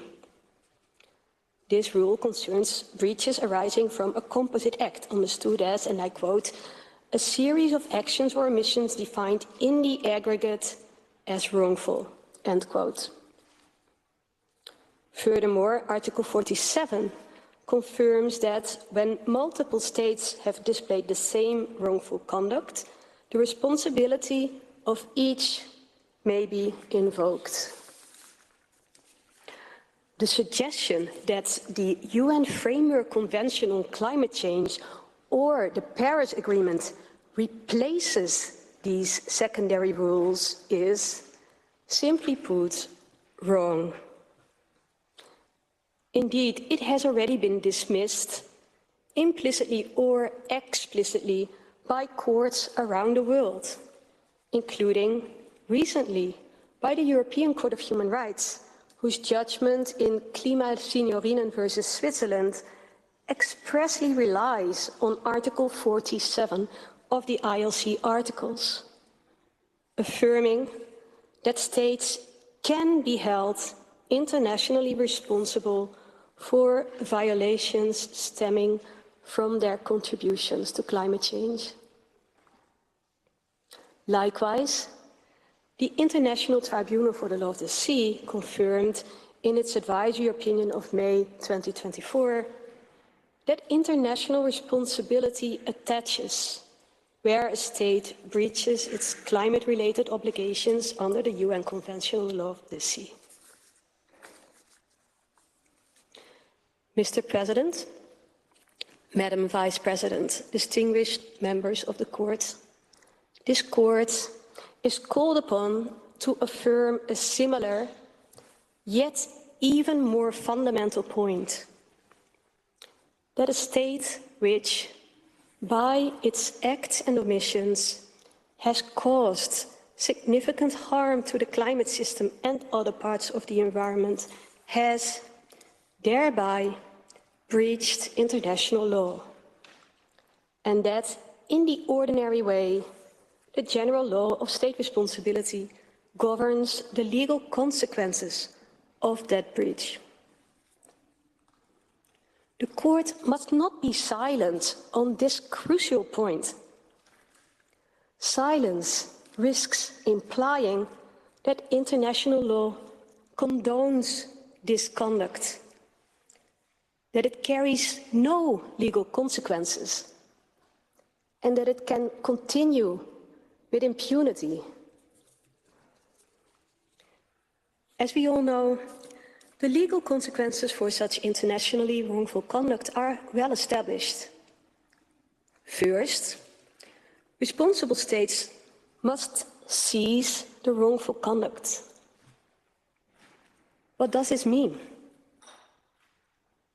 In our submission, this means not only stopping actions that fuel the fire, such as expanding and providing subsidies for fossil fuels, but also dismantling the systemic structures that drive emissions. It requires a suite of regulatory measures capable of achieving immediate and deep emission cuts, bearing in mind that the obligation of cessation is not fulfilled until a responsible state actually ceases to cause further harm. Second, as several participants have highlighted, assurances of non-repetition must be provided, including effective safeguards against false solutions that risk aggravating the harm, such as geoengineering. Third, reparations. While some participants cite difficulties establishing a causal link between wrongful conduct and specific injury, as if making reparations impossible, others rightly point out that attribution science can establish such links with great precision. More importantly, however, the Court does not need to identify a source-specific causal link to clarify the content of reparations as a legal consequence. The cardinal principle is crystal clear. Responsible states are required to make full reparation for the injury they have caused. How is this given effect in this case? In our submission, responsibility for reparations can and must be proportionate to historic contributions to the harm. As the Supreme Court of the Netherlands held in the Urgenda case, an underlying principle of Article 47 of the ILC articles is that, and I quote, partial fault also justifies partial responsibility, end quote. Examples, such as the Climate Superfund Act passed by the state of Vermont in the United States earlier this year, show that holding specific polluters accountable for climate damages is not only possible in theory, but achievable in practice. We urge the Court to ensure that international law is given full force in this context. Restitution is, of course, the primary form of reparations, and there is ample scope for restitution in its ordinary understanding. For instance, ecosystem restoration is possible, at least to some extent, and responsible states must make every effort to achieve and support it. For harms that cannot be undone, monetary compensation is due. The Court's express recognition of this obligation is critical in a context where the burden of addressing losses and damages in practice remains on those injured. The financial mechanisms established in international negotiations have not changed this reality. And as a matter of law, their establishment in no way negates or replaces the obligation of compensation arising from breaches of international law. Satisfaction is required to repair spiritual, dignitary, and other aspects of the injury that cannot be cured through restitution or compensation. It should cover a wide range of measures, including acknowledgement of the harm and commemorations and tributes to the victims. The participatory rights of children and youth who occupy a proximate position to future generations merit special regard in this context. The recognition of the unlawful character of the relevant conduct is also an important form of satisfaction, consistent with the Court's practice. Fourth and finally, due to the peremptory nature of the right to self-determination and the erga omnes character of relevant obligations, the breach triggers additional obligations for all states and international organizations. Specifically, states and international organizations must not recognize the unlawful situation resulting from the breach. A concrete implication is the obligation to recognize the territory and maritime spaces of small island developing states as established under the law of the sea and their continued sovereignty and statehood despite the effects of climate change.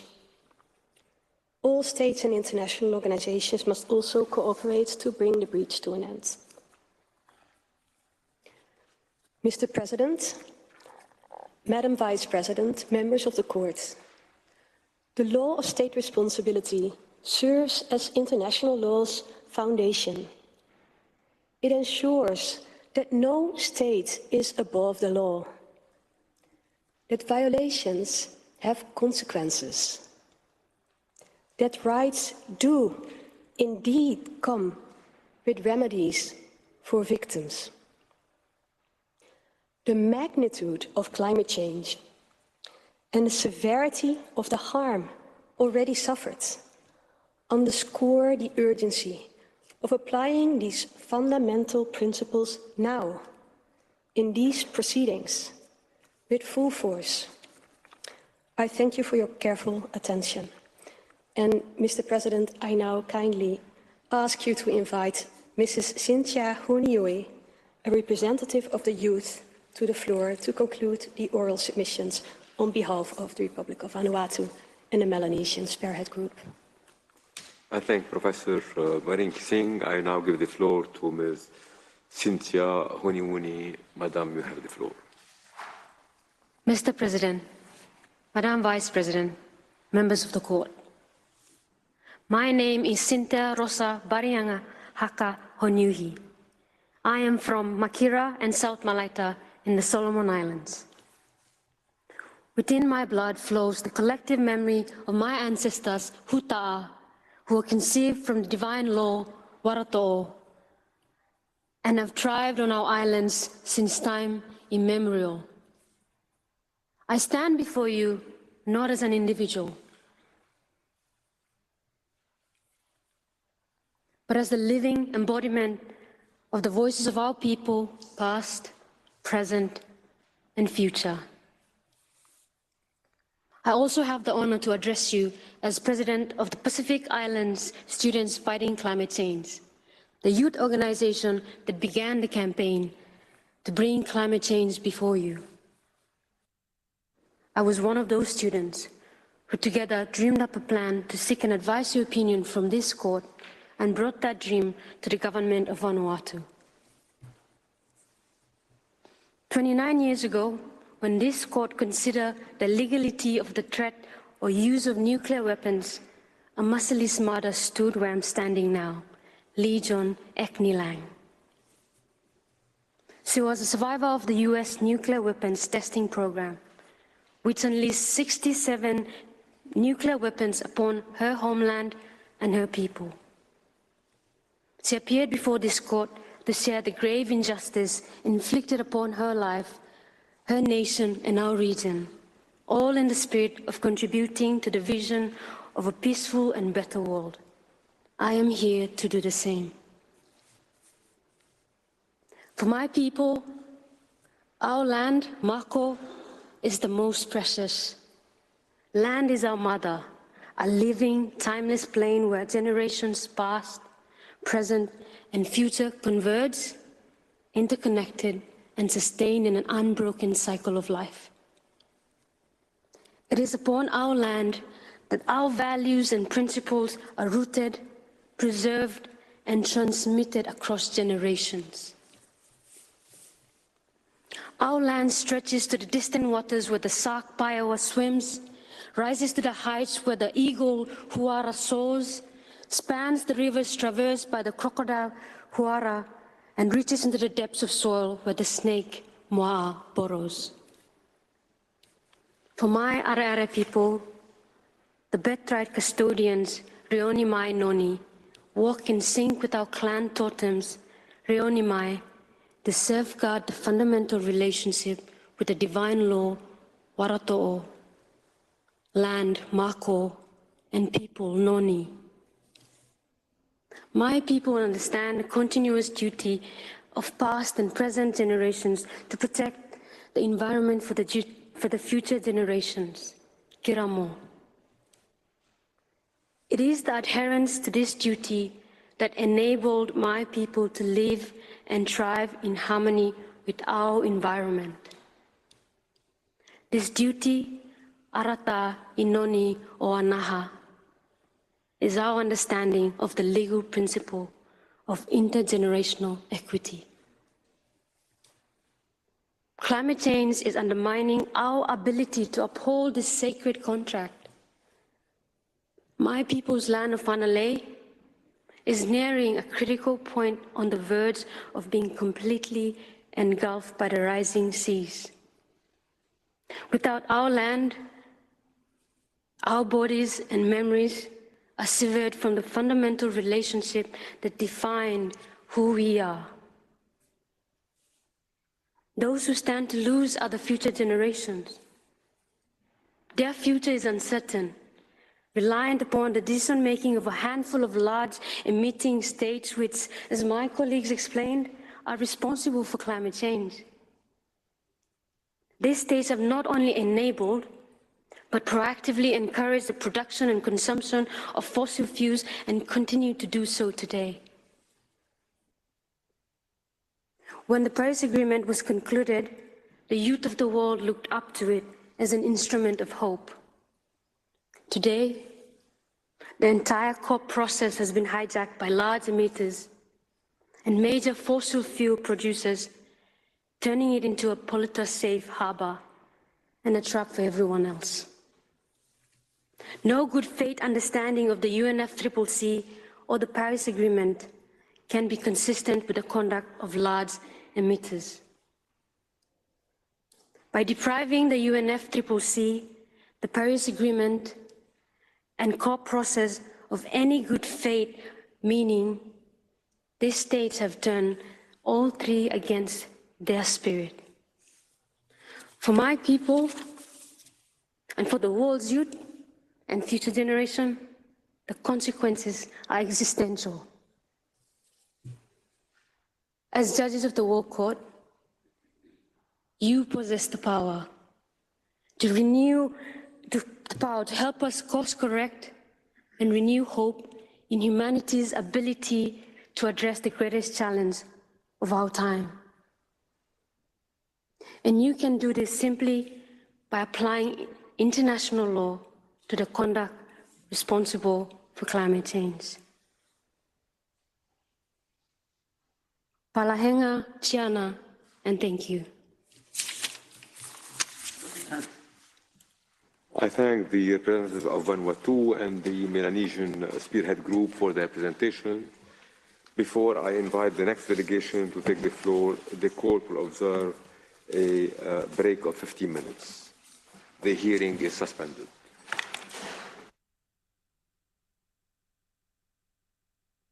Thank you very much for staying in the room. We really appreciate your presence. We cannot be in The Hague, but it's this person is very touching to be here at the UN and listening to what's happening over in The Hague. Just a few comments on what we heard, and then just to recall the process today. We heard from Vanuatu and the Spearhead Group. They were given quite some time, given they were, of course, the initiator of the process. And thank you, Ambassador, also for staying in the room.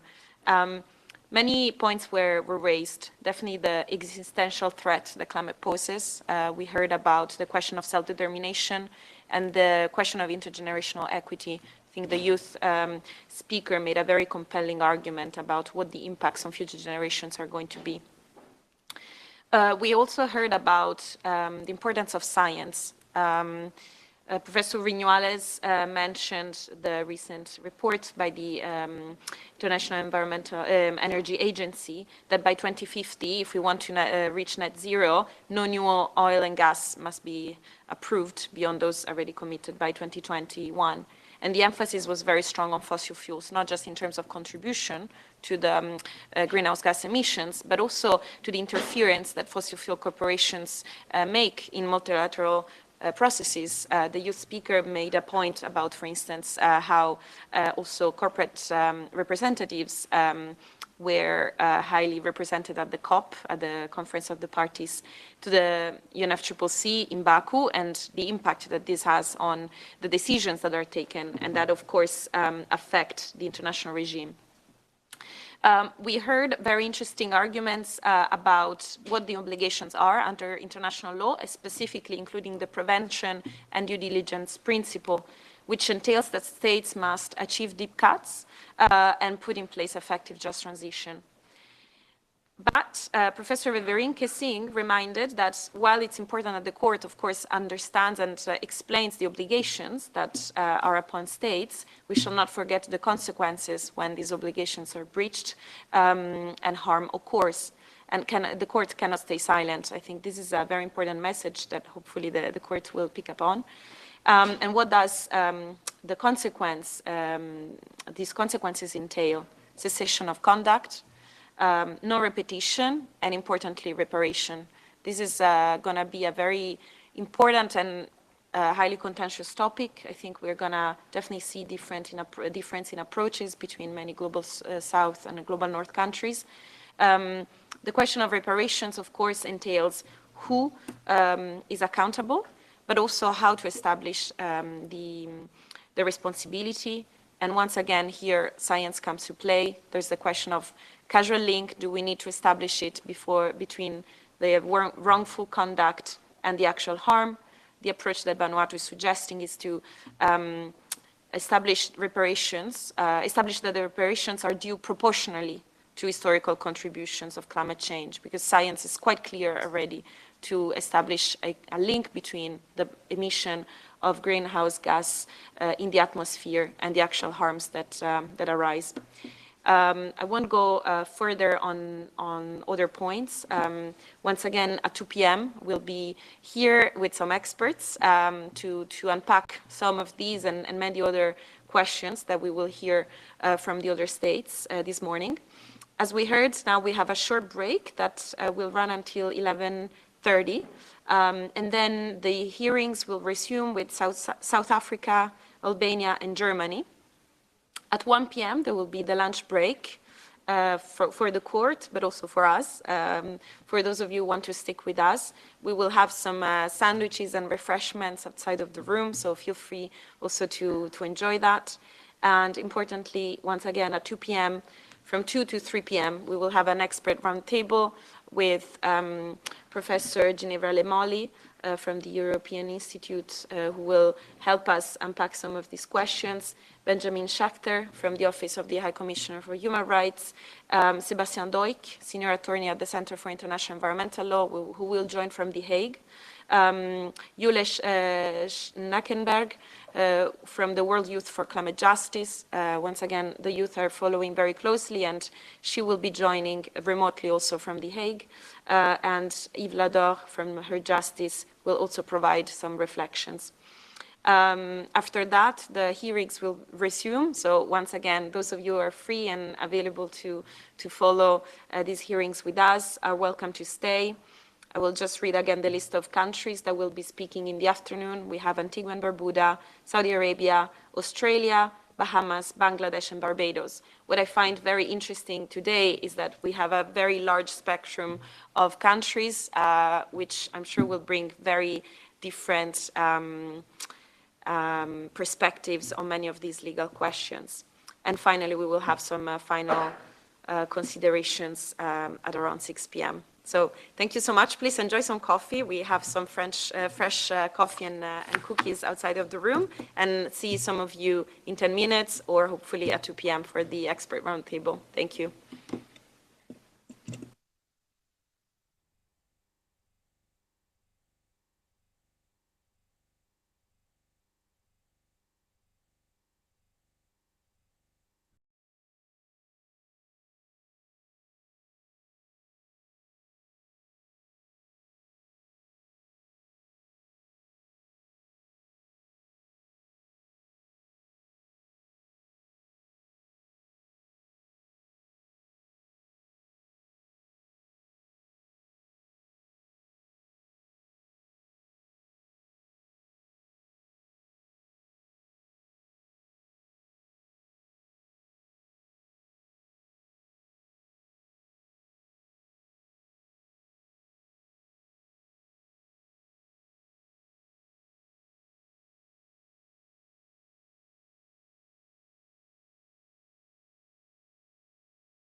Please be seated.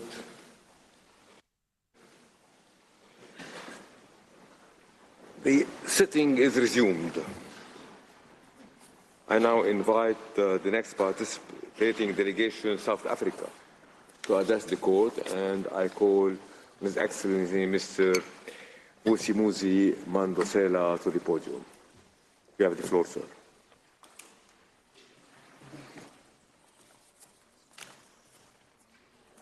Mr. President, Madam Vice President, distinguished members of the court, it is an honor to address you today on behalf of the Republic of South Africa on the obligations of states in respect of climate change.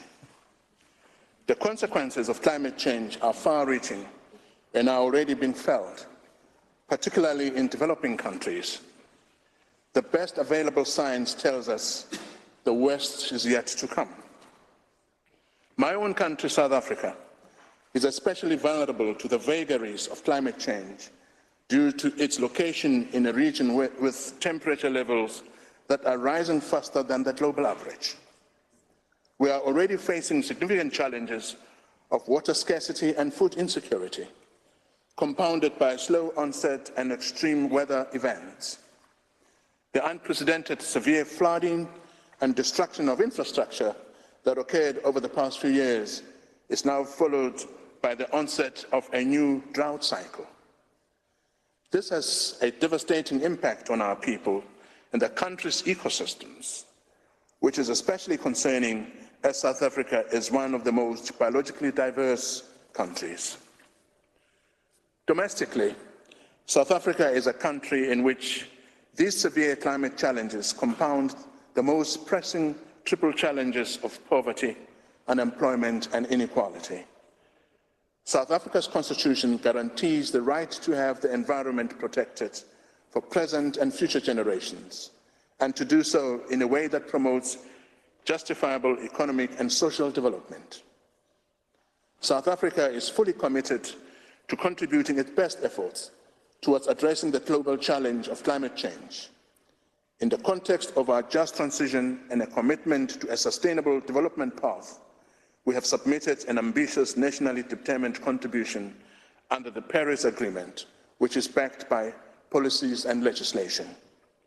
Therefore, in considering the questions posed to it, the court is invited to have due regard to the complex phenomenon of climate change and the national circumstances of states with different capacities and responsibilities, which is the context in which the international community developed the multilateral climate change legal regime.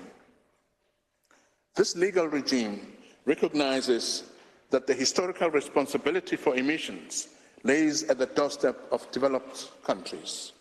Hence, the primary burden of responsibility for addressing it rests on their shoulders. Developed countries have accepted legal responsibility for reducing emissions, yet they have largely failed to honor it, and in this regard impacts adversely on the rest of the international community. According to the Intergovernmental Panel on Climate Change, whereas Africa is one of the geographical regions that is most affected by climate change, it has contributed only 3% to this historic cumulative fossil fuel emissions between 1850 and 2019, whilst developed countries have contributed 57%. Emission reductions, therefore, require clear equity considerations on which climate change law must be based. Developing countries, which bear the least responsibility for causing climate change, do not have sufficient means to deal with its adverse effects, amidst other pressing developmental and inequality challenges.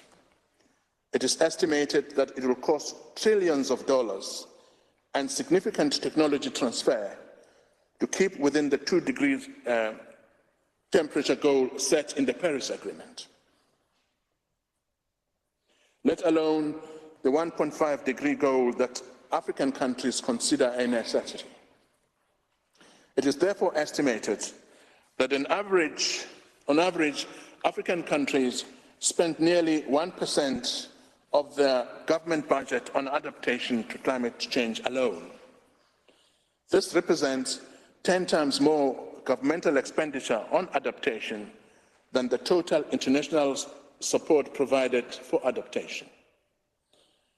Cost multipliers include the loss and damage associated with the adverse effects of climate change and recovery efforts related thereto.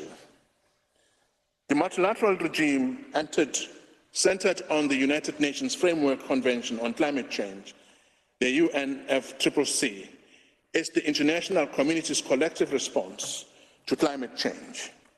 Based on the context I have briefly summarized, the Convention focuses on sustainable development and the differentiated responsibilities of states, taking into account the pressing needs and capacity constraints of developing countries.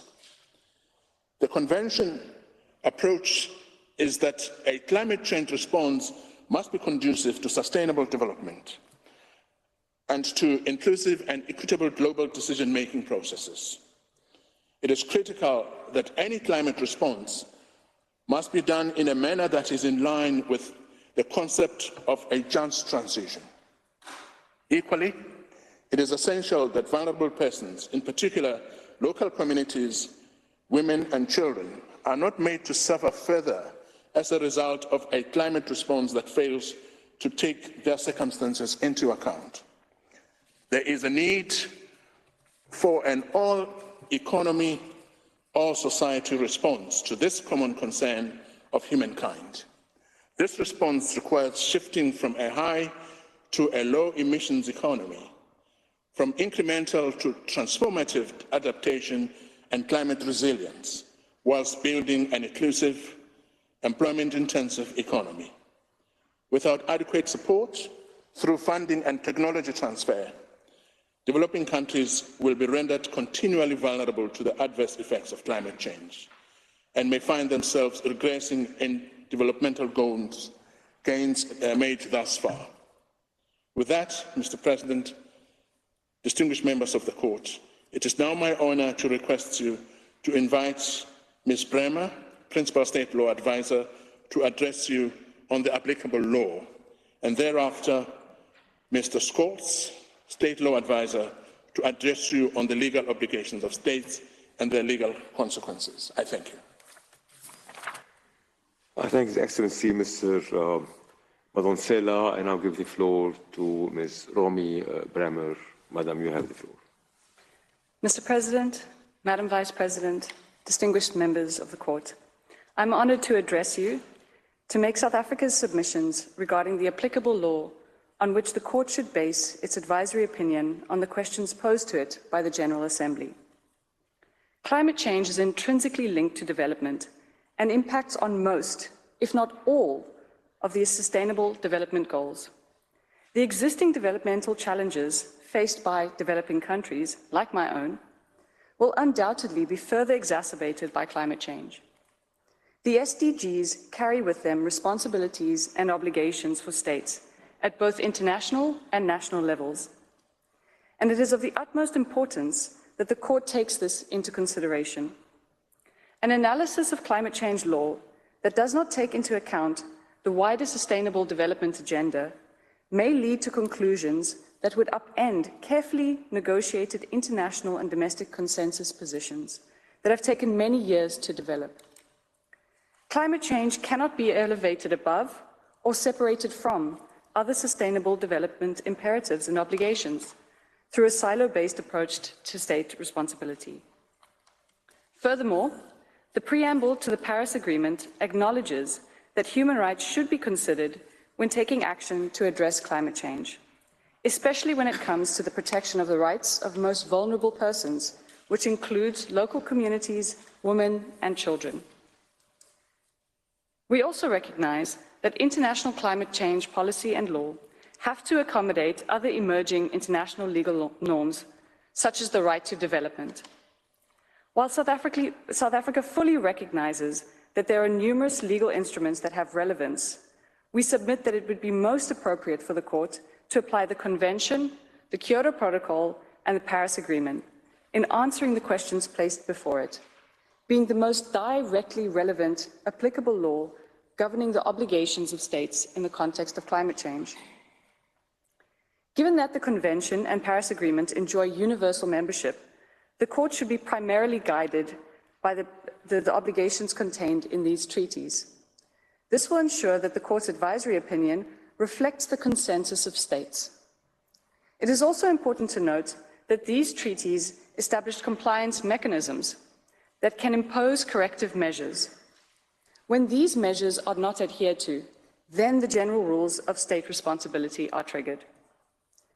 As has already been stated, it is imperative that the Court, in its consideration of this advisory opinion, bear in mind the historical responsibility for climate change, as well as the Convention's guiding principles of equity and common but differentiated responsibilities and respective capabilities in light of different national circumstances. The Convention notes in its third preambular paragraph that the largest share of historical and current global emissions of greenhouse gases has originated in developed countries. In the lead-up to the negotiations and adoption of the Convention, developing countries were firm that any climate change response would have to be done in a manner that did not hamper their economic development. This is indeed reflected in the Convention, which additionally requires that its objective, being the limitation and stabilization of greenhouse gas concentrations in the atmosphere, should be pursued in a way that enables sustainable economic development. The Convention states in specific terms that parties must be guided by the principles listed in Article 3, including the principle of sustainable development. Importantly, this was deliberately underscored in the Kyoto Protocol and the Paris Agreement by states agreeing that both must be implemented in a manner that pursues the objective of the Convention and must be guided by the principles contained therein. These principles must therefore serve as the lens through which obligations arising from the Convention, the Kyoto Protocol, and the Paris Agreement are assessed. I pause here to draw the Court's attention to the fact that both the Kyoto Protocol and the Paris Agreement, while distinct, are under the Convention. These agreements are intrinsically linked to the Convention and cannot be read in isolation. It is additionally important to underscore that the Paris Agreement did not replace the Convention or the Kyoto Protocol. There is no provision in the Paris Agreement which suggests that it supersedes either the Convention or the Kyoto Protocol. On the contrary, the Paris Agreement provides in Article 2 that it serves to enhance the implementation of the Convention and its objective. Article 3 of the Convention contains two core principles that permeate aspects of states' climate change response, namely equity and common but differentiated responsibilities and respective capabilities. Equity relates to the usage of the planet's natural resources, including its carbon space and access to opportunities linked to just transitions, and towards more sustainable modes of production and consumption. CBDR and RC comprises two elements. Firstly, the common responsibility of all states in relation to the protection of the environment, and secondly, the different circumstances of states, both in terms of their contribution to the problem, as well as their ability to prevent, reduce, or control the threat. Crucially, this principle acknowledges the specific needs of developing countries, which give rise to different obligations for different states. These differences were reflected in the use of Annexes 1 and 2 of the Convention, which contain lists of certain developed countries to which certain obligations are assigned. This approach was maintained in the Kyoto Protocol. The Paris Agreement takes a more nuanced approach in its distinction between developed and developing countries. However, it was agreed that the distinction must remain, as it is an inescapable reality. It must be stressed that developed countries had the benefit of industrializing at an early stage, which contributed extensively to climate change. Developing countries, on the other hand, have not received the economic benefits of industrialization and are thus faced with the detrimental effects of climate change and little financial capacity to respond thereto. As such, developing countries' responses to climate change must factor in their specific national capabilities. But it is also essential that developed countries assume their role in assisting developing countries through funding and technology transfer in responding adequately to climate change to enable a truly global response to this global threat. Whilst the Convention, the Kyoto Protocol, and the Paris Agreement are all treaties that created binding rights and obligations on the part of states, the decisions taken at annual conferences of the parties to implement these rights and obligations are generally not regarded as legally binding. Notwithstanding, as the purpose of the multitude of decisions is to give practical effect to the rights and obligations of the parties set out in these treaties, the Court must also have regard for these decisions. To not do so will hinder the Court from having a holistic view and a full understanding of the matter before it. In rendering its advisory opinion, the Court must be cognizant of the already mentioned guiding principles and decisions taken at the COPs. These were formulated through extensive and careful negotiations and are therefore a true expression of the intent of states regarding their obligations in respect of climate change. Mr. President, distinguished members of the Court, it is now my honor to request that you invite Mr. Scholes to address you on the obligations of states and legal consequences. I thank you. Mr. Scholz, you have the floor, sir.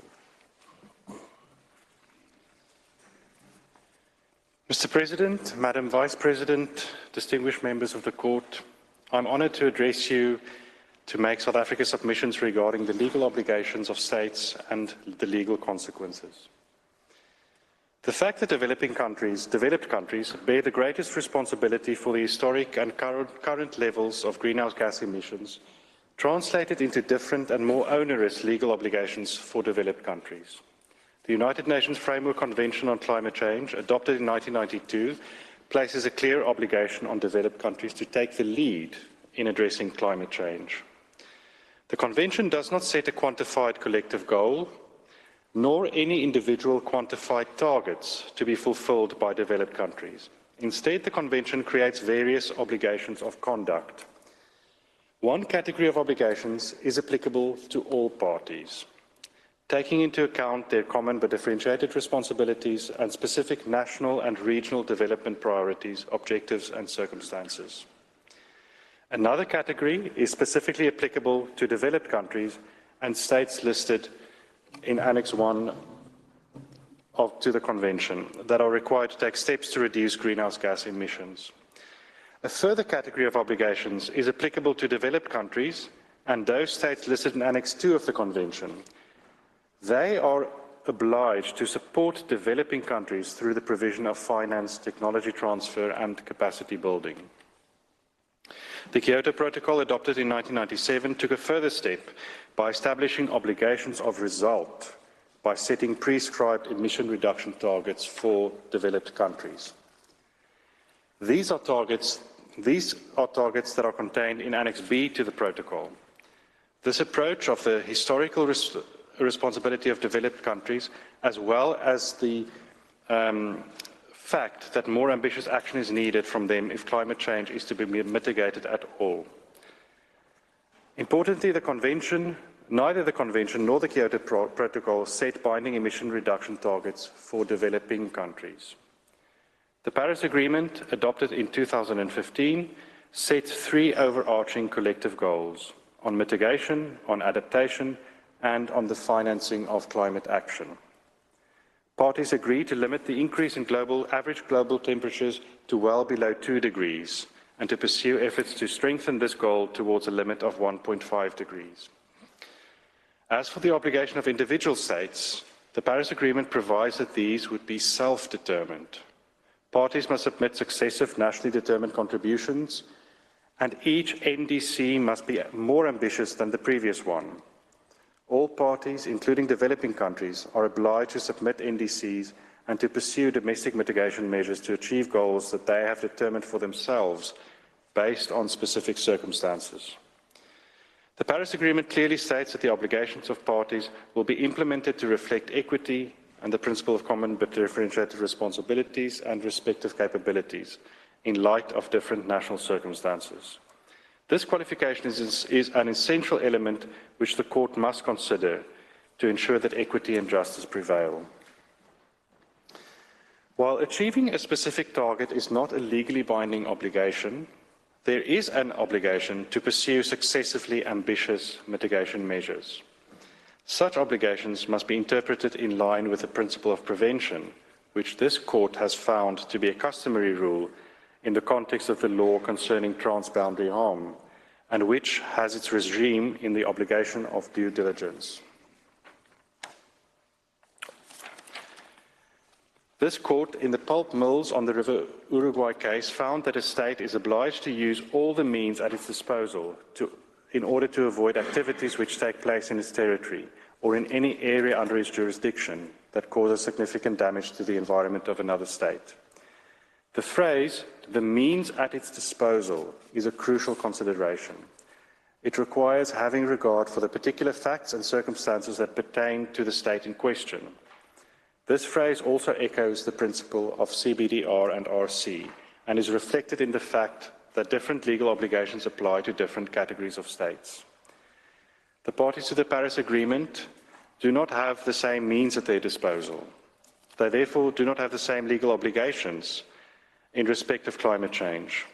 Developed countries bear a greater responsibility to reduce their own greenhouse gas emissions, not only because they have historically contributed significantly more emissions, but also because they have greater resources to invest in a low-carbon future. In line with the principle of progression envisioned in the Paris Agreement, the Kyoto Protocol targets for developed countries must be the starting point for their NDCs under the Paris Agreement, not only in respect of specificity, but also in respect of ambition. Mr. President, members of the Court, mitigation of climate change is not the only issue. The Convention also recognizes that communities have to adapt to those effects of climate change that are already inevitable. Under the climate change treaties, enabling countries to deal with the increase in the intensity and frequency of extreme weather events is given the same priority as the goal of reducing emissions. Article 4 of the Convention is crafted in peremptory language and requires parties subject to CBDR and RC to design and implement programs containing measures that facilitate climate change adaptation. Furthermore, they are required to cooperate in preparing for adaptation to the impacts of climate change. The Kyoto Protocol reaffirms existing obligations of parties under the Convention, while the Paris Agreement obliges parties to engage in adaptation planning processes and the implementation of actions, and also creates a legal obligation on enhanced international support to be provided to developing countries. The importance of adaptation responses to climate change cannot be overstated. However, the success of adaptation plans is dependent on the capacity of countries to implement them. The United Nations Environment Programme has estimated that developing countries would likely have to spend hundreds of billions of US dollars annually for the next 10 years in order to cover the costs related to adaptation. The need to assist developing countries with financial resources is critical. The Convention, the Kyoto Protocol, and the Paris Agreement all establish clear obligations to provide financial resources to developing countries, both for mitigation and for adaptation. The Convention expressly states that the extent to which developing countries will be able to implement their commitments under the Convention depends on the financial resources and transfer of technology provided by developed countries. Without the much-needed finance and technology transfer, developing countries were and still are restricted in what they can do to implement their commitments. Developed countries undertook to mobilize $100 billion US per year by 2020 to address the needs of developing countries. Although they failed to deliver on this goal, the parties to the Convention nevertheless recognized the need for large-scale support, and this finance goal was increased recently at the 29th Conference of the Parties to $300 billion US. It is an inescapable fact for developing countries to implement their NDCs under the Paris Agreement that they will require adequate financial assistance and technology transfer. If such support is not forthcoming, they cannot be held legally responsible to fully give effect to their NDCs. The legal obligations of parties to the Convention, the Kyoto Protocol, and the Paris Agreement must be viewed through the lens of the Convention principles, in particular sustainable development, equity, and common but differentiated responsibilities and respective capabilities. The obligations of states in respect of climate change are nuanced, and different states have different obligations. The legal consequences flowing from different obligations are therefore not uniform and require a case-by-case assessment. Having regard for each state's level of development, its particular circumstances, as well as the level of support that a state is able to provide, or the level of support that it requires. Mr. President, members of the Court, to conclude, the Convention, the Kyoto Protocol, and the Paris Agreement were carefully negotiated over several decades, having due regard for a variety of factors, including the varying levels of development of countries and their varying capabilities to respond to climate change. There is no question that there are legal obligations on states to take significant and progressively more ambitious action. However, it is important that when reaching any conclusion regarding the obligations of states in respect of climate change, a proper assessment needs to be made of the responsibility of states for historic and current emissions, as well as their specific national circumstances, including their varying levels of development.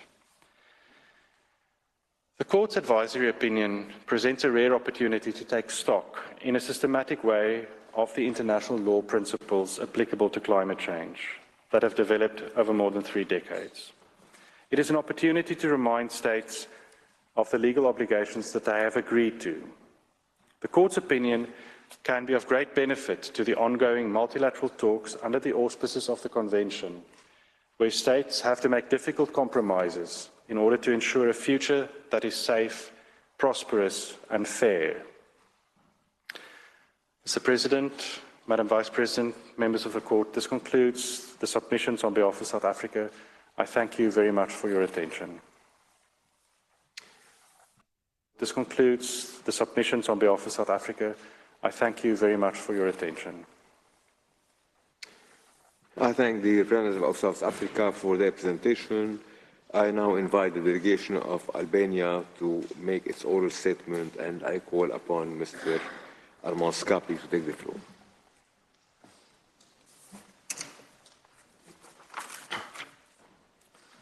Mr. President, Madam Vice President, distinguished members of the Court, it's an honor to appear before you today on behalf of the Republic of Albania. You'll hear 2 statements in Albania's name today. I will open with a general observation and then address the horizontal disparities in the impact of climate change on states and how these disparities translate into the responsibilities of states to take meaningful steps to address climate change. I will be followed by Mrs. Sheridan, who will address the vertical dimension, setting out how existing patterns of marginalization and inequality must inform states' duties to protect those most affected by climate change. Mr. President, members of the Court, let me start with a broad observation. This hearing takes place in the shadow of COP29 summit. As you have already heard this morning, there are already sharp debates about whether the outcome of that meeting was sufficient to address the looming threats of climate change. Albania shares the concern expressed in the joint submissions by the Vanuatu and Melanesian Spearhead Group, and I do not repeat those here. Speaking in Baku, Albania's Prime Minister, Mr. Edi Rama, expressed his and Albania's frustration with the current state of debate about climate change. Commenting that, I quote, "Life goes on with its old habits and our speeches, full of good words about fighting climate change, changing nothing," end of quote. In his scripted statement, he highlighted the importance of global ambition and collective action and shared responsibility. The Court's voice, its opinion, addressed to the General Assembly and also the wider world, will be critically important and delivered at a critically important time. We urge the Court to be bold, direct, and clear in its statement of what the law requires to meaningfully address the threats we face. It is Albania's view that the law as it stands today requires states and others to take meaningful action to address climate change. We are not asked to make new law. This is neither your task nor your competence. You are, though, asked to advise both on the obligations of states under international law and on illegal consequences under those obligations for states whose acts and omissions have, over time, caused significant harm. Your opinion should, therefore, in Albania's view, address the responsibility of states, including with regard to obligations to address and regulate conduct, both action and inaction, that causes or would cause significant harm to the climate system or part of the environment. You are asked, in declaring the law as it is, to bring a clarity to the law that will both allow and require states to take the action required of them and require accountability for failure to do so. Mr. President, members of the Court, I now turn to my more substantive submissions. Climate change is a global crisis. This unprecedented level of participation by states in these proceedings underscores an undeniable truth. No state will be spared from the far-reaching impacts of climate change. This appreciation of itself demands a bold, direct, and clear statement of what the law requires. But this appreciation is only part of the picture. Its effects are and will be felt unevenly, both by states and by peoples. As the World Bank has noted, it is developing and middle-income nations that are, I quote, likely to bear the greatest burden of climate change in terms of loss of life and relative effect on investment and the economy. Take Albania. We are a middle-income country at the heart of Europe. We have consistently produced some of the lowest levels of CO2 and anthropogenic greenhouse gas emissions in Europe. Yet, as the World Bank has recognized, we are one of the countries most severely affected by climate change. The Albanian coastline, a key part of our national life and driver of our tourism and economic growth, faces severe threats from rising sea levels, coastal erosion, and extreme weather events. Changes in rainfall patterns and increasing temperatures threaten the agriculture sector, a vital pillar of our economy. Albania's celebrated reliance on hydropower, approximately 90% of our electricity generation, is undermined by water scarcity caused by drought and erratic precipitation. Our progress, hard-won over decades, hangs in the balance.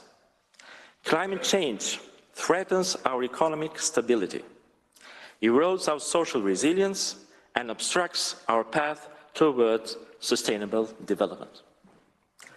Our neighbors in the Western Balkans face similar challenges. Our region is one of the areas in Europe most heavily affected by the impact of climate change. This trend is projected to worsen, with temperature rise expected to increase to 4 degrees and potentially beyond 5 degrees by the end of this century. Despite Albania's proactive mitigation and adaptation efforts, the scale of the measures required far exceeds our available financial resources. The World Bank estimated that we require $6 billion of investment for adaptation measures alone, more than 1/4 of our GDP. The Western Balkans collectively needs $37 billion for adaptation. This financial burden and should not be borne alone by our economies. By our people, we are in need of assistance.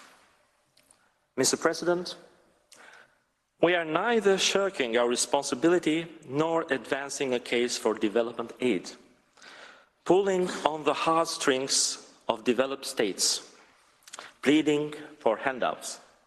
In our view, while all states must mitigate emissions, to enable this, the law imposes differential responsibilities on states.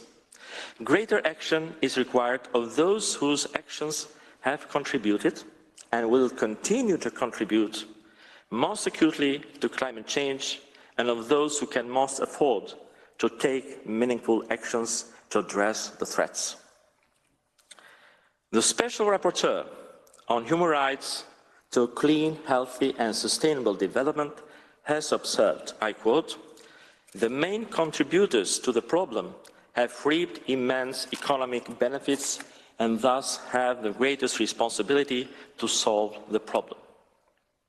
This observation lays bare the injustice at the heart of the climate crisis and underscores the need for your advisory opinion to affirm expressly two existing and complementary sets of legal obligations. First, that developed, industrialized states, those who possess greater resources and, historically, bear disproportionate responsibility for global greenhouse gas emissions, are obligated to take material steps in significantly reducing emissions. Second, that these states are obligated to contribute financial resources to facilitate technology transfer and to build capacity to enable developing and middle-income countries to mitigate the impacts of climate change and adapt to its adverse effects. These obligations are not novel or controversial. They are at the heart of a golden thread that runs through the corpus of international law you are asked to examine. For instance, the Kyoto Protocol includes multiple provisions expressly requiring state parties to cooperate to take all practicable steps to promote, facilitate and finance the transfer of or access to technologies and know-how pertinent to climate change, in particular to developing countries. Similarly, amongst the key obligations of the Paris Agreement are the following. First, that developed state parties shall provide financial resources to assist developing state parties with respect to both mitigation and adaptation. Second, that parties shall strengthen cooperative action on technology development and transfer. Third, that support, including financial support, shall be provided to developing state parties, including for strengthening cooperative action on technology development and transfer at different stages of the technology cycle. An affirmation of this differentiation of obligations is also found in UNCLOS, which, as ICJ's clarified in its recent advisory opinion, requires state parties to provide, I quote, scientific, technical, educational, and other assistance to developing states that are particularly vulnerable to the adverse effects of climate change, end of quote. As the tribunal recognized, doing so is a means of addressing the inequitable situation of climate change.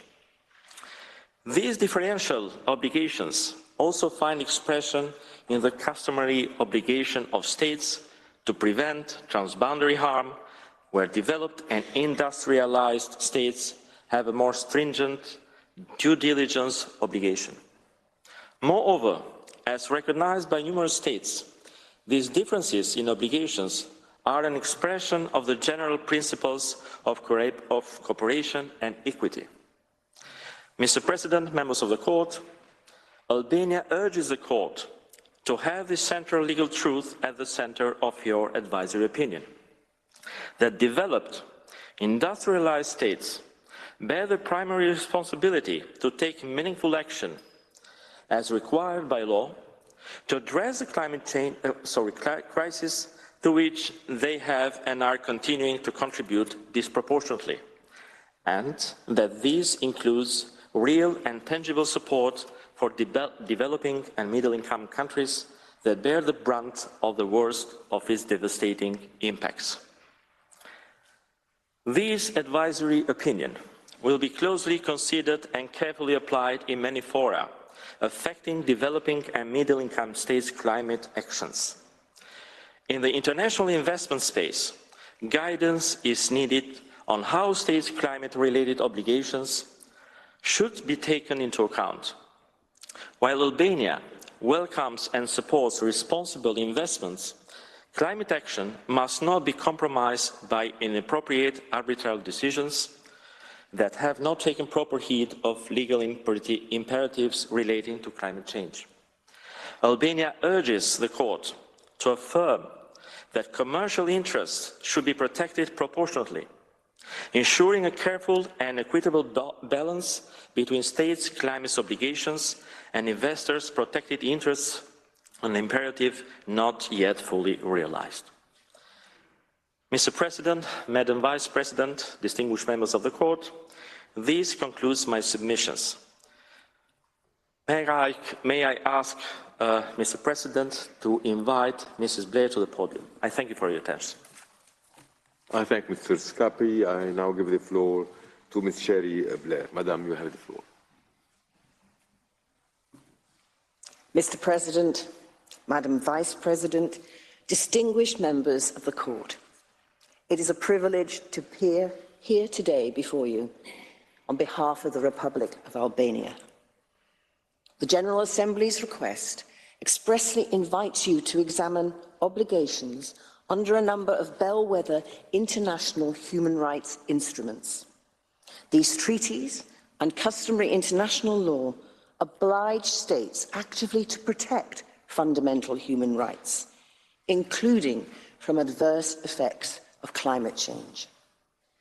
The Court has the benefit of extensive written submissions on these various obligations. In the time available, I would like to emphasize 3 key sets of affirmative obligations imposed on states by international human rights law. First, to prevent significant harms to the climate system and parts of the environment that would foreseeably violate human rights.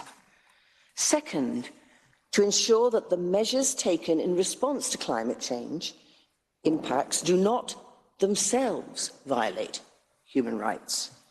And third, to provide redress for human rights violations, including those resulting from significant harms to the climate system and parts of the environment. These obligations, as set out in Albania's written submission, may operate extraterritorially within the limits of a state's jurisdiction or control, where a clear causal link exists between the alleged violation and a state's act or omission, and where this conduct directly and foreseeably impacts on an individual's human rights. Alongside the majority of states participating in these proceedings, Albania fundamentally disagrees with the suggestions that climate change should be addressed solely within the framework of instruments expressly on climate change, without regard to the rights and obligations arising under international human rights treaties and relevant and applicable customary international law. International law is not siloed. Agreements specifically addressing climate change do not, by omission, somehow exclude or override other relevant and presumptively applicable rules of international law. To reach such a conclusion will be to take a filleting knife to the holistic application of international law and set it back decades. Albania urges the court not to adopt the approach urged upon you by a minority of states that would, in their own narrow interests, wish to see this outcome. That international law, human rights law, does not stand outside the law applicable to climate change necessarily follows from, amongst other considerations, the following. First, as we've heard, the preamble of the Paris Agreement expressly recognizes the interconnection between the rights and duties that it creates and states' existing human rights obligations. Second, we have more than 15 years of Human Rights Council resolutions and the joint statement on the human rights and climate change issued by 5 UN human rights treaty bodies in September 2019 that similarly affirms the relevance of human rights law and obligations in the area of climate change. These repeated statements, intended to have normative character, cannot simply be ignored. And third, national and regional courts, as well as the UN human rights treaty bodies and various soft law instruments, have all recognized that states owe obligations and international human rights law to ensure the protection of the climate system and other parts of the environment from the anthropogenic GHG emissions. Mr. President, members of the court, yours is the only international court of general competence. As the principal judicial organ of the United Nations, you are uniquely authoritative. These proceedings have presented you with an opportunity to affirm and draw together the rules of international law relevant and applicable to climate change, providing guidance on the mandating and regulation of meaningful conduct by states to address the looming crisis. Albania urges the court to reject decisively the self-serving contention that key human rights treaties need not be considered. Indeed, that legal framework is manifestly relevant to the current challenges. Mr. President, I come now to an area of law that warrants specific comment to ensure that it is not overlooked in these proceedings. That is the law relevant to gender equality and non-discrimination. UNFCCC reports have highlighted the important linkages between climate change and gender equality. The relevance of this nexus has also been recognized by the CEDAW Committee in its recommendation 37, which underscores the necessity of states integrating a gender perspective into all climate action and ensuring women's active participation in decision-making processes. But what does this mean in practice? The court needs only to look at the submissions in these proceedings and the national communications of states to the UNFCCC for compelling examples of what the gendered impact of climate change means to a lived reality of the burdens borne disproportionately by women and girls. In Albania, for example, women are more affected by climate risk owing to a higher engagement in farming, especially in livestock activities, as emphasized in the country's 4th national communications on climate change. Other examples are found in the submissions from others in these proceedings, and I take this opportunity to reference just 2. First, the Melanesian Spearhead Group described how women in Yakel, a traditional Vanuatuan village, have been forced to abandon arable land destroyed by Cyclone Pan and travel almost a full day to access suitable land for cultivation. This physical toll has left many women too exhausted to even make the journey, further reducing food availability and increasing food insecurity. Second, the Cook Islands highlighted that climate change has disrupted the availability of raw materials for women's handicrafts, threatening their livelihoods and diminishing opportunities for home security, education, and participation in community decision-making.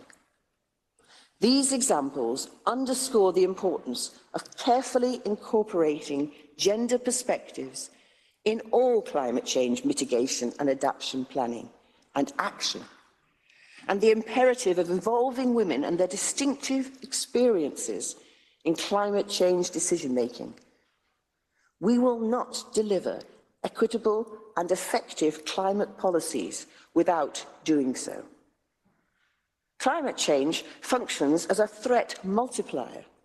As Vanuatu noted in its written submissions, the range of implications that flow from the adverse effects of climate change can impair the enjoyment of rights in necessarily overlapped and layered ways, amplifying the exposure to harm of women, children, indigenous peoples, persons with disabilities, and those living in extreme poverty. These groups, already facing systemic discrimination and marginalization, are disproportionately burdened by the various impacts of climate change. Too often, their struggles are overlooked, their contributions not valued, and their voices unheard. In affirming the law relevant to climate change, there is a need to integrate an intersectional approach, ensuring that climate action addresses the compounded vulnerabilities of these groups. This approach is consistent with statements made by the UN Special Rapporteur on Human Rights and Climate Change, and with the resolutions of the UN Human Rights Council. It's also urged by the general recommendations of the relevant UN treaty bodies to those whose authoritative interpretation of treaties, in the court's own words, you should ascribe great weight.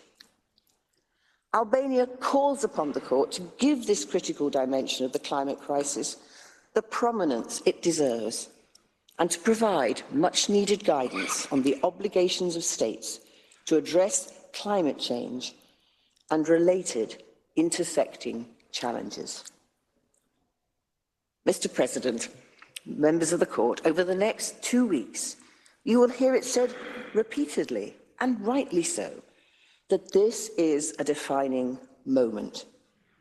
The gravity of the issues before the court and the significance of the task before you cannot be overstated. We need your advisory opinion to set out how the law holds states to their words and commitments, and accountable for their failings. The stakes are too high, the evidence too clear, and the cost of inaction too grave to rely on voluntarism and hope alone. We also urge that your advisory opinion be guided by science. Arguments challenging or undermining the unequivocal science of climate change persist, an unfortunate hallmark of our time. Albania supports the court's close attention to the expert evidence of the IPCC and calls on the court to resist those who dispute the science or would otherwise diminish its importance to the court's task. Finally, in Albania's view, the climate crisis presents a challenge to the credibility of the international legal system itself.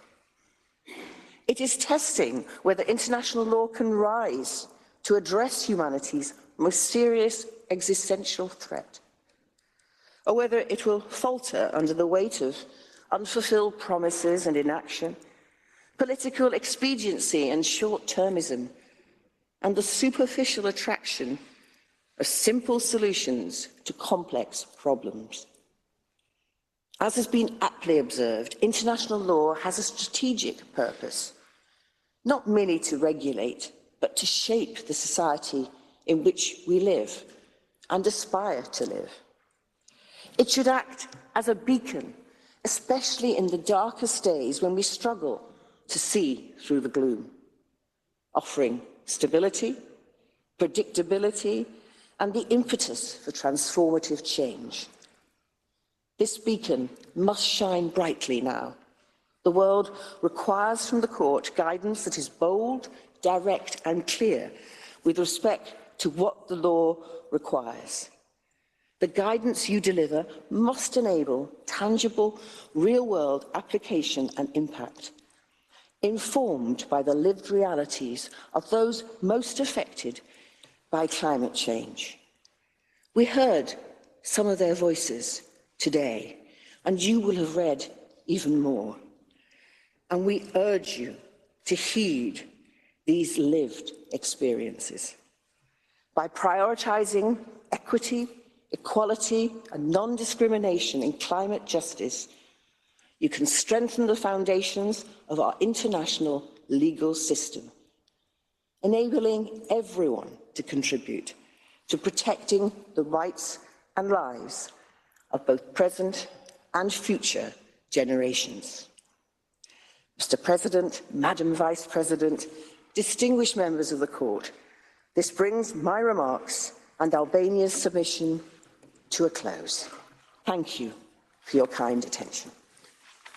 I thank the representatives of Albania for their presentation. I now invite the delegation of Germany to address the Court, and I call Mr. Rucker to the podium. Monsieur le Président, Mesdames et Messieurs. Mr. President, ladies and gentlemen of the Court, it is a great honor for me to speak before you on behalf of my country, Germany. Global warming and climate change are one of the most significant threats of the 21st century for mankind and biodiversity. They threaten the very existence of the most vulnerable groups and the future of present and future generations. The international community must therefore act swiftly and in full compliance with international law. Mr. President, members of the Court, through its advisory opinion, the Court will be able to provide states with a holistic guidance on the applicable rules of international law with regard to global warming and climate change. How the international community responds to global warming and climate change is of utmost importance to Germany. Germany is a party to all relevant international agreements concerning climate protection. It was a member of the core group of states that, led by Vanuatu, drafted the resolution requesting this advisory opinion. Germany ambitiously supports all multilateral mechanisms that aim at mitigating climate change. We therefore much appreciate this opportunity to present our views on international law aspects of it. Our statement will be set in two parts. In this first part, I will focus on four issues: the distinction between legally binding obligations and voluntary political commitments, the central role of the Paris Agreement and the United Nations Framework Convention on Climate Change, the crucial role of nationally determined contributions to the global response to climate change, and aspects of customary international law. The second part of Germany's statement will then be presented by Professor Zimmermann. He will focus on the relationship of human rights law with climate change-related international law. Mr. President, distinguished members of the Court, at the outset, let me underline that the Court will greatly assist states by maintaining a clear distinction between legally binding obligations on the one hand and non-binding voluntary commitments on the other. Clarity with regard to this key distinction is crucial. Such distinction constitutes an indispensable precondition for states to be able to continue to consent to both, on the one hand, voluntary political commitments, and on the other, further legal obligations. Otherwise, the willingness of states to engage in the political processes that are paving the way forward for the necessary ambitious steps to fight climate change could be seriously endangered. In this context, it must be recalled that binding treaties can, by the same token, include provisions of non-binding character. To provide but one example, a treaty can contain permissive terms, such as may. Such terms are used to stress the freedom of parties to act in a certain way without obliging them to do so. It is this very issue that I will now turn to as far as the international legal framework regarding climate change and notably the Paris Agreement is concerned. Germany submits that the Paris Agreement and the UNFCCC on which it builds are the decisive treaties when it comes to determining the legal obligations of states under international law in the context of global warming and climate change. At its core, Article 2.1a Paris Agreement sets out the goal to limit the temperature increase to 1.5 degrees Celsius above pre-industrial levels, recognizing that this would significantly reduce the risks and impacts of climate change. This goal lies at the core of all obligations of the agreement, which refer explicitly to Article 2. It therefore sets a binding goal that the parties are obliged to achieve jointly. The Paris Agreement sets out also other goals for the international community that are important for achieving this common long-term mitigation goal. In particular, in Article 4, Para 1, it sets out the goal to reach global peaking of greenhouse gas emissions as soon as possible. Let me emphasize that the parties of the Paris Agreement have struck a careful balance between legally binding clauses and non-binding political commitments. When the parties construed this careful balance, they also avoided any static dichotomy between developed and developing states, while recognizing different national circumstances. That brings me to my third point, the crucial role of nationally determined contributions. Members of the Court, the Paris Agreement allows parties to set their own nationally determined contributions to the global response to climate change in the light of different national circumstances. Most importantly, according to Article 3 Paris Agreement, all parties are to undertake and communicate ambitious efforts with a view to achieving the purpose of the agreement as set out in Article 2. According to Article 3, second sentence, these joint efforts of all parties will then represent a progression over time. Article 4, Para 2, Paris Agreement, building on its Article 3, then specifies that each party shall prepare, communicate, and maintain successive nationally determined contributions that it intends to achieve. All parties of the Paris Agreement are thus under a legal obligation to prepare, communicate, and maintain successive NDCs. Article 4, Para 3 Paris Agreement obliges all of its parties that each such NDC reflects each party's highest possible level of ambition. This obligation to act with the highest possible level of ambition is not limited to a specific category of states. Rather, it applies to all parties of the agreement. What exactly constitutes the highest possible level of ambition will differ in the light of national circumstances.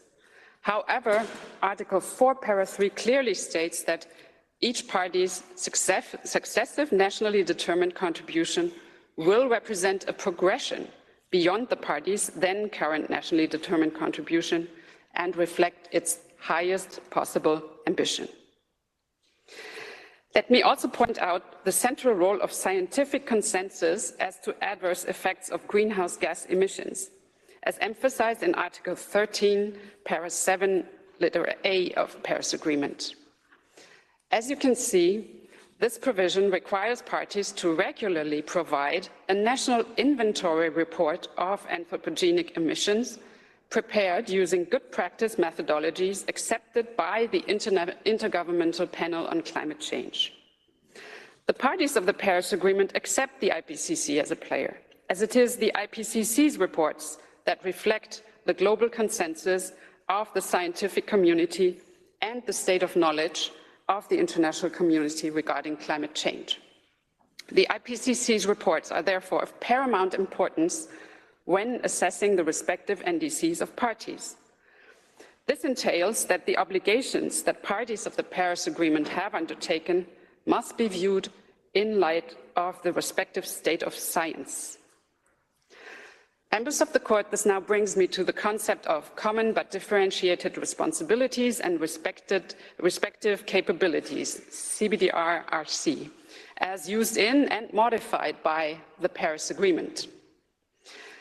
The parties to the Paris Agreement deliberately added the aspect of different national circumstance to the CBDR-RC concept. This addition constitutes a significant and particularly relevant development when compared to the UNFCCC, and it applies to all parties. This addition enables the development, as was said today already, of a nuanced spectrum of commitments, depending on the individual capabilities and circumstances of each party. At the same time, it does not allow any party to circumvent its own mitigation obligation. Instead, the agreement takes into account current economic and technological capabilities of the parties to enhance mitigation efforts. This is reflected in Article 4, para 11, as it states that a party may at any time adjust its existing nationally determined contribution with a view to enhancing its level of ambition. The interplay between Article 4.3 and 4.11 of the Paris Agreement is future-oriented. It establishes a dynamic standard which will gradually enhance each party's climate mitigation efforts.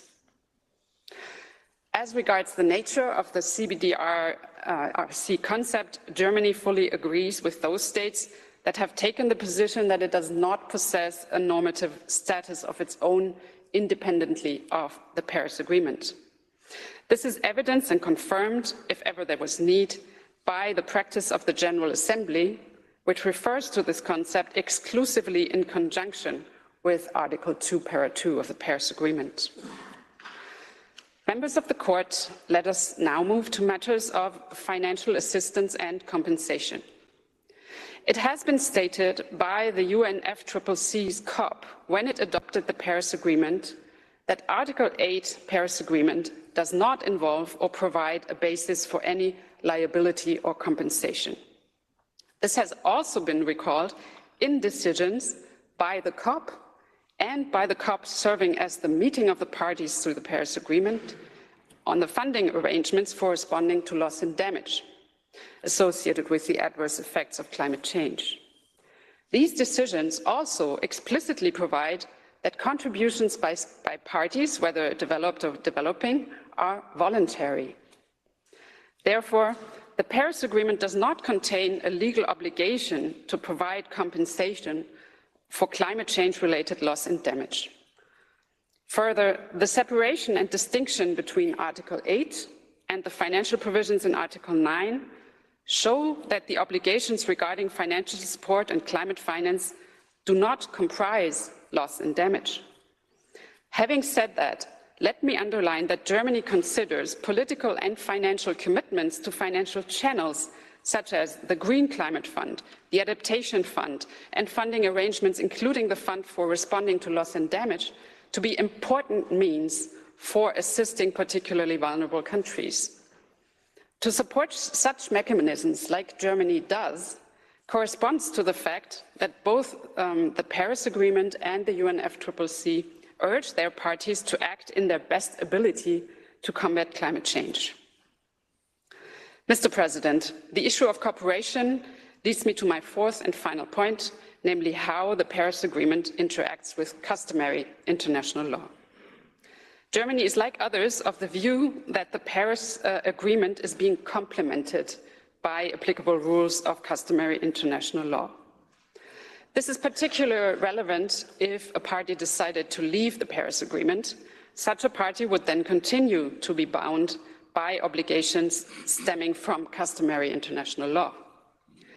One of the major principles of customary international law relevant for climate change is the duty to cooperate. Germany is guided by this principle in all of its efforts to protect the environment as well as the climate system. In the context of customary international law, the question of intertemporality is central. It goes almost without saying, ever since the famous statement by Max Huber in the Island of Palmas arbitration, that a judicial fact must be appreciated in the light of the law contemporary with it. Hence, the legality of past emissions can only be assessed according to the state's legal obligations that were applicable at the time. This means that for the assessment, only those rules and standards are relevant on which uniform state practice, as well as opinio juris, can be identified at that point in time. I recall in this context that the IPCC published its first report in 1990 on how CO2 emissions impact the climate and what the risks of climate change are. With respect to anthropogenic greenhouse gas emissions, any state practice and opinio juris can conceivably only have emerged after scientific knowledge about the adverse effects of greenhouse gas emissions had become established. Mr. President, members of the court, to summarize, a carefully balanced distinction has to be drawn between binding norms and voluntary measures, which strengthen our common climate-related mitigation efforts.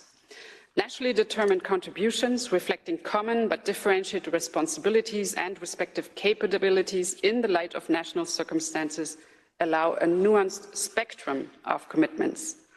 The Paris Agreement and UNFCCC constitute the central legal documents outlining the obligations of state parties. They are complemented by applicable rules of customary international law. The second part of Germany's statement by Professor Zimmermann will now focus on human rights obligations of states relevant to the protection of the climate system. I kindly request that you invite him to the floor. Thank you. I thank Ms. Ruckert. I now give the floor to Professor Zimmermann. Professor, you have the floor. Mr. President, members of the court, let me start by once again expressing my honor to appear before you. I will now address, as mentioned, the issue of human rights obligations of states as far as climate change is concerned. In doing so, it should be noted at the outset that the protection of human rights and the international climate protection regime constitute two parallel treaty regimes.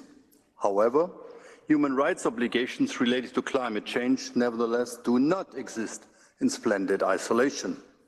As noted in the Paris Agreement, states should, quote, when taking action to address climate change, respect, promote and consider their respective obligations on human rights, end quote. The obligations states have under international climate protection law, and notably under the Paris Agreement, should therefore be informed by human rights obligations states have undertaken. Vice versa, human rights treaties ought to also be interpreted in line with obligations states have undertaken under treaties that specifically address climate issues and that notably address climate change. This was brought out by the Human Rights Committee in its 2019 Portilla Caceres versus Paraguay decision. There, the Human Rights Committee found a violation of the right to life under Article 6 ICCPR due to the use of certain pesticides. In doing so, the Human Rights Committee stressed that Paraguay had been obliged not to allow the use of those pesticides due to the specific fact that they had already been outlawed by the Stockholm Convention on Persistent Organic Pollutants, of which treaty Paraguay was a party. The violation of this environmental treaty governing the specific activity in question was thus considered by the Human Rights Committee a crucial factor before finding a violation of the ICCPR. Mutatis mutandis, the very same considerations might then apply when it comes to climate change, human rights obligations and obligations under the Paris Agreement. And this is further confirmed by the Human Rights Committee's General Comment 36. As you see, after citing notably the Paris Agreement, the Human Rights Committee stated that, quote, obligation of states, parties under international environmental law should inform the content of Article 6 ICCPR, end quote. And this approach is also reflected in the 2021 ILC guidelines on the protection of the atmosphere. There, the ILC confirmed that, quote, the rules of international law relating to the protection of the atmosphere and international human rights law should, to the extent possible, be identified, interpreted and applied in order to give rise to a single set of compatible obligations in line with the principles of harmonization and systemic integration, end quote. It is obvious that as far as climate change is concerned, it is the Paris Agreement that is the relevant treaty. What is more is that each and every of the state parties of all of the Universal Human Rights Treaties are simultaneously parties of the Paris Agreement. Besides, the Paris Agreement was adopted in December 2015, and thus well after the major Universal Human Rights Treaties had entered into force. It thus simply cannot be assumed that states had thereby wanted to depart from or undercut their previously incurred human rights obligations. Rather, to the contrary, states fulfilling the Paris Agreement thereby simultaneously fulfill their human rights obligations. Finding otherwise would lead to the result that states that are fully implementing their specific obligations under the Paris Agreement could nevertheless possibly be considered to violate pre-existing obligations under human rights treaties. Finding otherwise would also provide a counter-incentive for states to fulfill their obligations under the Paris Agreement, since, despite doing so, they could still be considered to be in breach of international human rights law. Mr. President, Germany is not submitting that the Paris Agreement constitutes a lex specialis vis-à-vis the various human rights treaties, or that the Paris Agreement has superseded the latter. Instead, what Germany is submitting is that the specific obligations arising under human rights treaties, as far as greenhouse gas emissions are concerned, must be interpreted in line with the Paris Agreement. And it is only such an approach that would also be in line with the Court's 1996 Nuclear Weapons Advisory Opinion. There, as you will recall, you similarly interpreted Article 6 ICCPR in line with relevant norms of international humanitarian law. And this now brings me to the scope of application ratione personae and ratione loci of relevant human rights treaties. Members of the Court, in the days to come, you will certainly hear arguments as to why domestic policies related to emissions, which might have an impact on the situation of a person living abroad, could by themselves establish jurisdiction of such territorial state over that person, and thereby allegedly triggering the applicability of human rights obligations vis-à-vis persons living throughout the world. Any such proposition is, however, unsuitable to address the issue of the extraterritorial applicability of human rights treaties.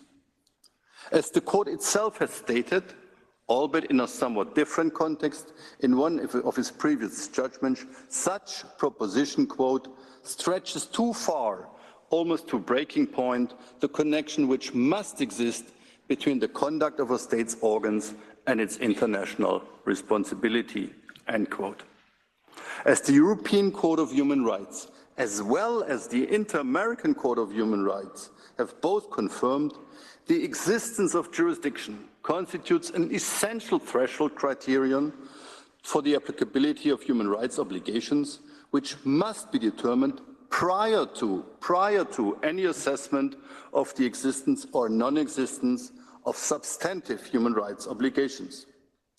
And it's also important to note that no particular link exists between a specific state from the territory of which certain emissions emanate and a given individual or group of individuals or even whole populations living abroad. As a matter of fact, it is the international community at large and not one or more individual states that bear responsibility for emissions causing climate change. Applying a broad concept of extraterritorial jurisdiction would entail, as the European Court of Human Rights has set out, and as you see in its jurisprudence, an unlimited expansion of states' extraterritorial jurisdiction and responsibilities towards people practically anywhere in the world. Such approach would thus, in effect, turn human rights treaties into global climate change treaties. Treaties they were never meant to be. There would neither be a risk of a vacuum in the protection of human rights when rejecting an overbroad concept of the extraterritorial jurisdiction, since the Paris Agreement entails, as shown, legally binding obligations for states to address the causes and consequences of climate change. On the whole, therefore, as was stressed by the Inter-American Court of Human Rights, quote, it cannot be concluded that special environmental protection regimes extend by themselves the jurisdiction of states parties of human rights treaties, end quote. Indeed, human rights treaties protect individuals from human rights violations who find themselves subject to the jurisdiction of a given state. It is thus the individuals concerned that must find themselves subject to the effective control of the state concerned. At the same time, it is irrelevant that the activities in question, i.e. the emissions, are subject to a state's jurisdiction and effective control. And in that vein, the European Court of Human Rights has held in the Duarte case that jurisdiction cannot be established merely on the basis of the argument that a state is capable of taking a decision or action impacting the applicant's situation abroad. Finally, creating by way of judicial interpretation a novel ground for extraterritorial jurisdiction, not based on the very well established notion of jurisdiction, would also overstretch the judicial function of international courts. And that brings me to the issue of human rights obligations vis-à-vis members of future but not yet existing generations. Members of the court, the goal of human rights treaties is to protect the actual victims of concrete human rights violations, not merely to protect abstract persons from abstract risks. Hence, possible but not yet existing, merely eventual future acts or omissions cannot constitute violations of applicable human rights treaties. Any finding by this court therefore requires, apart from making a finding on jurisdiction, that the currently living given group of persons is currently affected in the exercise of such right. Notwithstanding, in order to maintain their compliance with international human rights law, states must continuously evaluate and adapt their mitigation and adaptation efforts in light of changing circumstances. This is required in particular to prevent the infringement on human rights of a jus cogens character, and notably the right to life, as well as the right of peoples of self-determination. Let me now move on to the issue of an individual right to a clean, healthy and sustainable environment. And let me start by stating the obvious, namely that an individual self-standing right to a clean, healthy and sustainable environment does not yet form part and parcel of current customary international law. The right to a healthy environment has been recognized politically by a General Assembly resolution in 2022, and I note in passing that Germany was an active supporter of this very resolution. The said 2020 General Assembly resolution on the right to a clean, healthy and sustainable environment recognizes that this right, quote, is related to other rights and existing international law, end quote.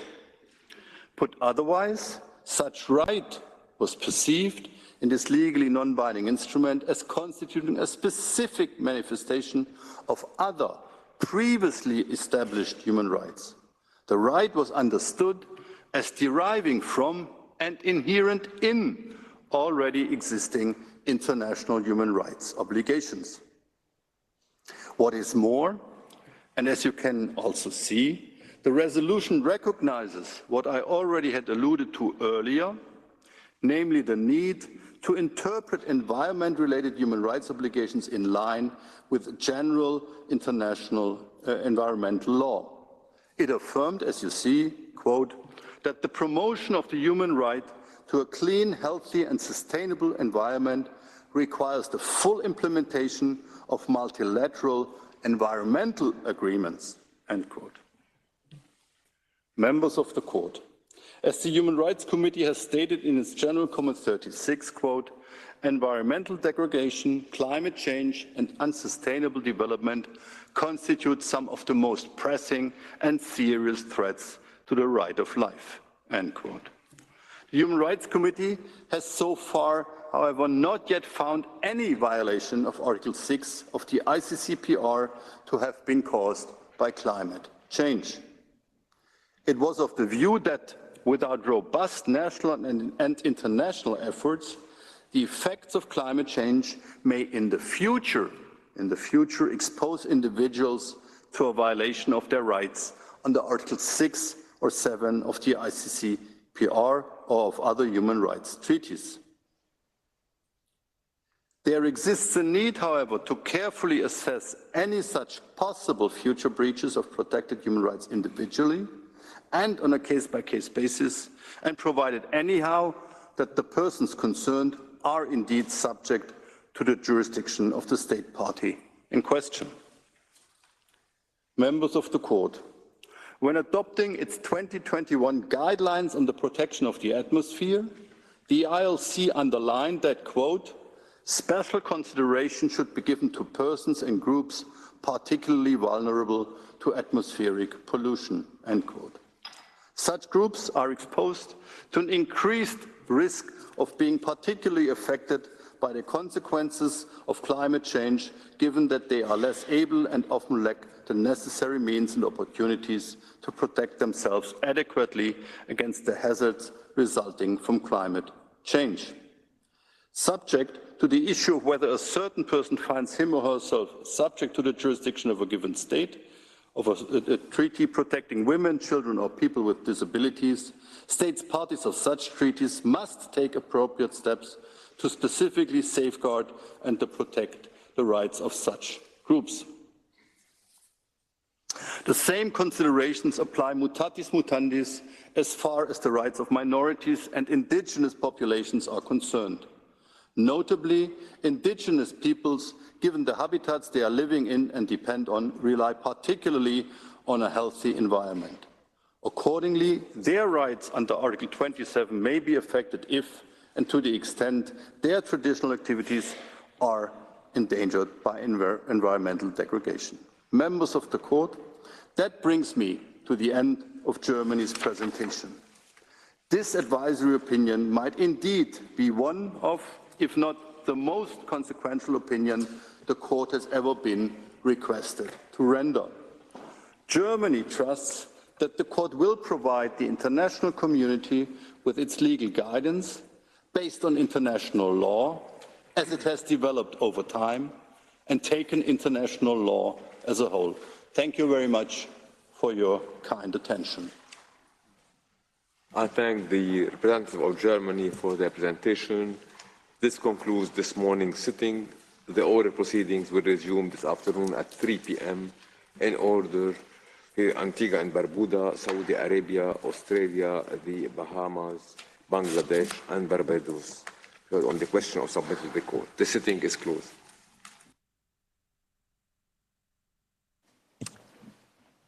Thank you. I'll be very quick. I think what we've just heard from South Africa, Albania, and Germany gave us a sense of some of the contentious points that we will see throughout the hearings in the next couple of weeks.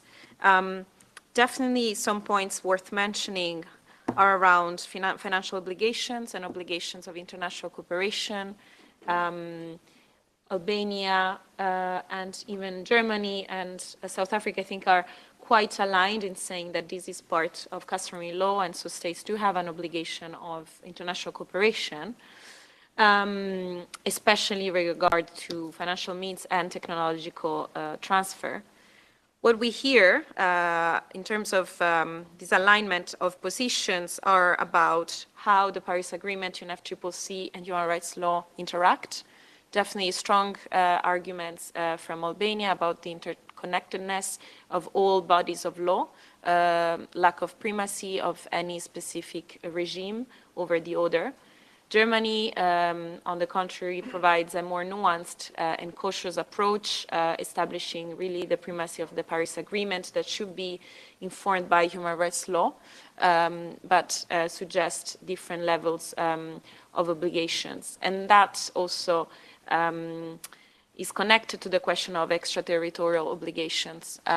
Strong argument by Albania about the fact that human rights obligations ones are relevant to climate change, and also they do establish extraterritorial obligations, something that in Germany's argument is challenged, and they do include the jurisdiction of the state, not just over the activities that might cause the harm, but actually of the individuals that do suffer the harm. So we really see different positions in the approach, and we can only imagine that this polarization will continue as we go on. Also, the question of future generations. There's this tension between some positions whereby obligations do apply to future generations, whether it's climate change law, human rights law, and other states, as we just heard from Germany, that caution against that. And finally, another point of contention is on reparations. We heard from Albania that human rights obligations do provide an obligation to provide redress, while once again Germany tried to restrict the scope for that, mentioning that Article 8 under the Paris Agreement does not provide the basis for liability, and that any contribution, even for loss and damage, are voluntary. Germany is the only one that mentioned the right to healthy environment. I would expect that other states will mention it more explicitly. And once again, the nature of this right, I am sure, will be seen differently by different states.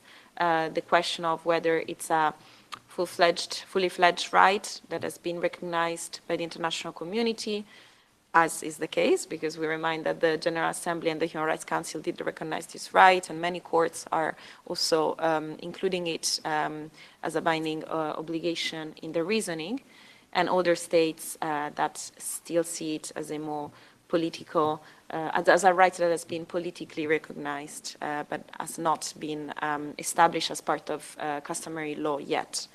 I think that we can stop here. More to come. In the afternoon, we will hear from a very diverse set of states, as we heard.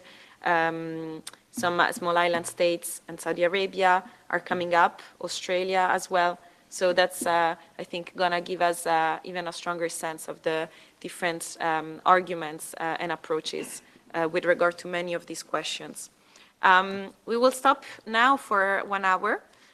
You're welcome to enjoy the small lunch that we are providing outside. We will be back at 2 p.m. for the expert roundtable, where we will hear by some experts on these questions, and we will be able to go more in depth than what I have been able to do in my short reactions. Is there anything else I should flag at this stage? Then thanks so much for sticking to the room. We really appreciate your presence, and hopefully see you in 1 hour. Bon appétit.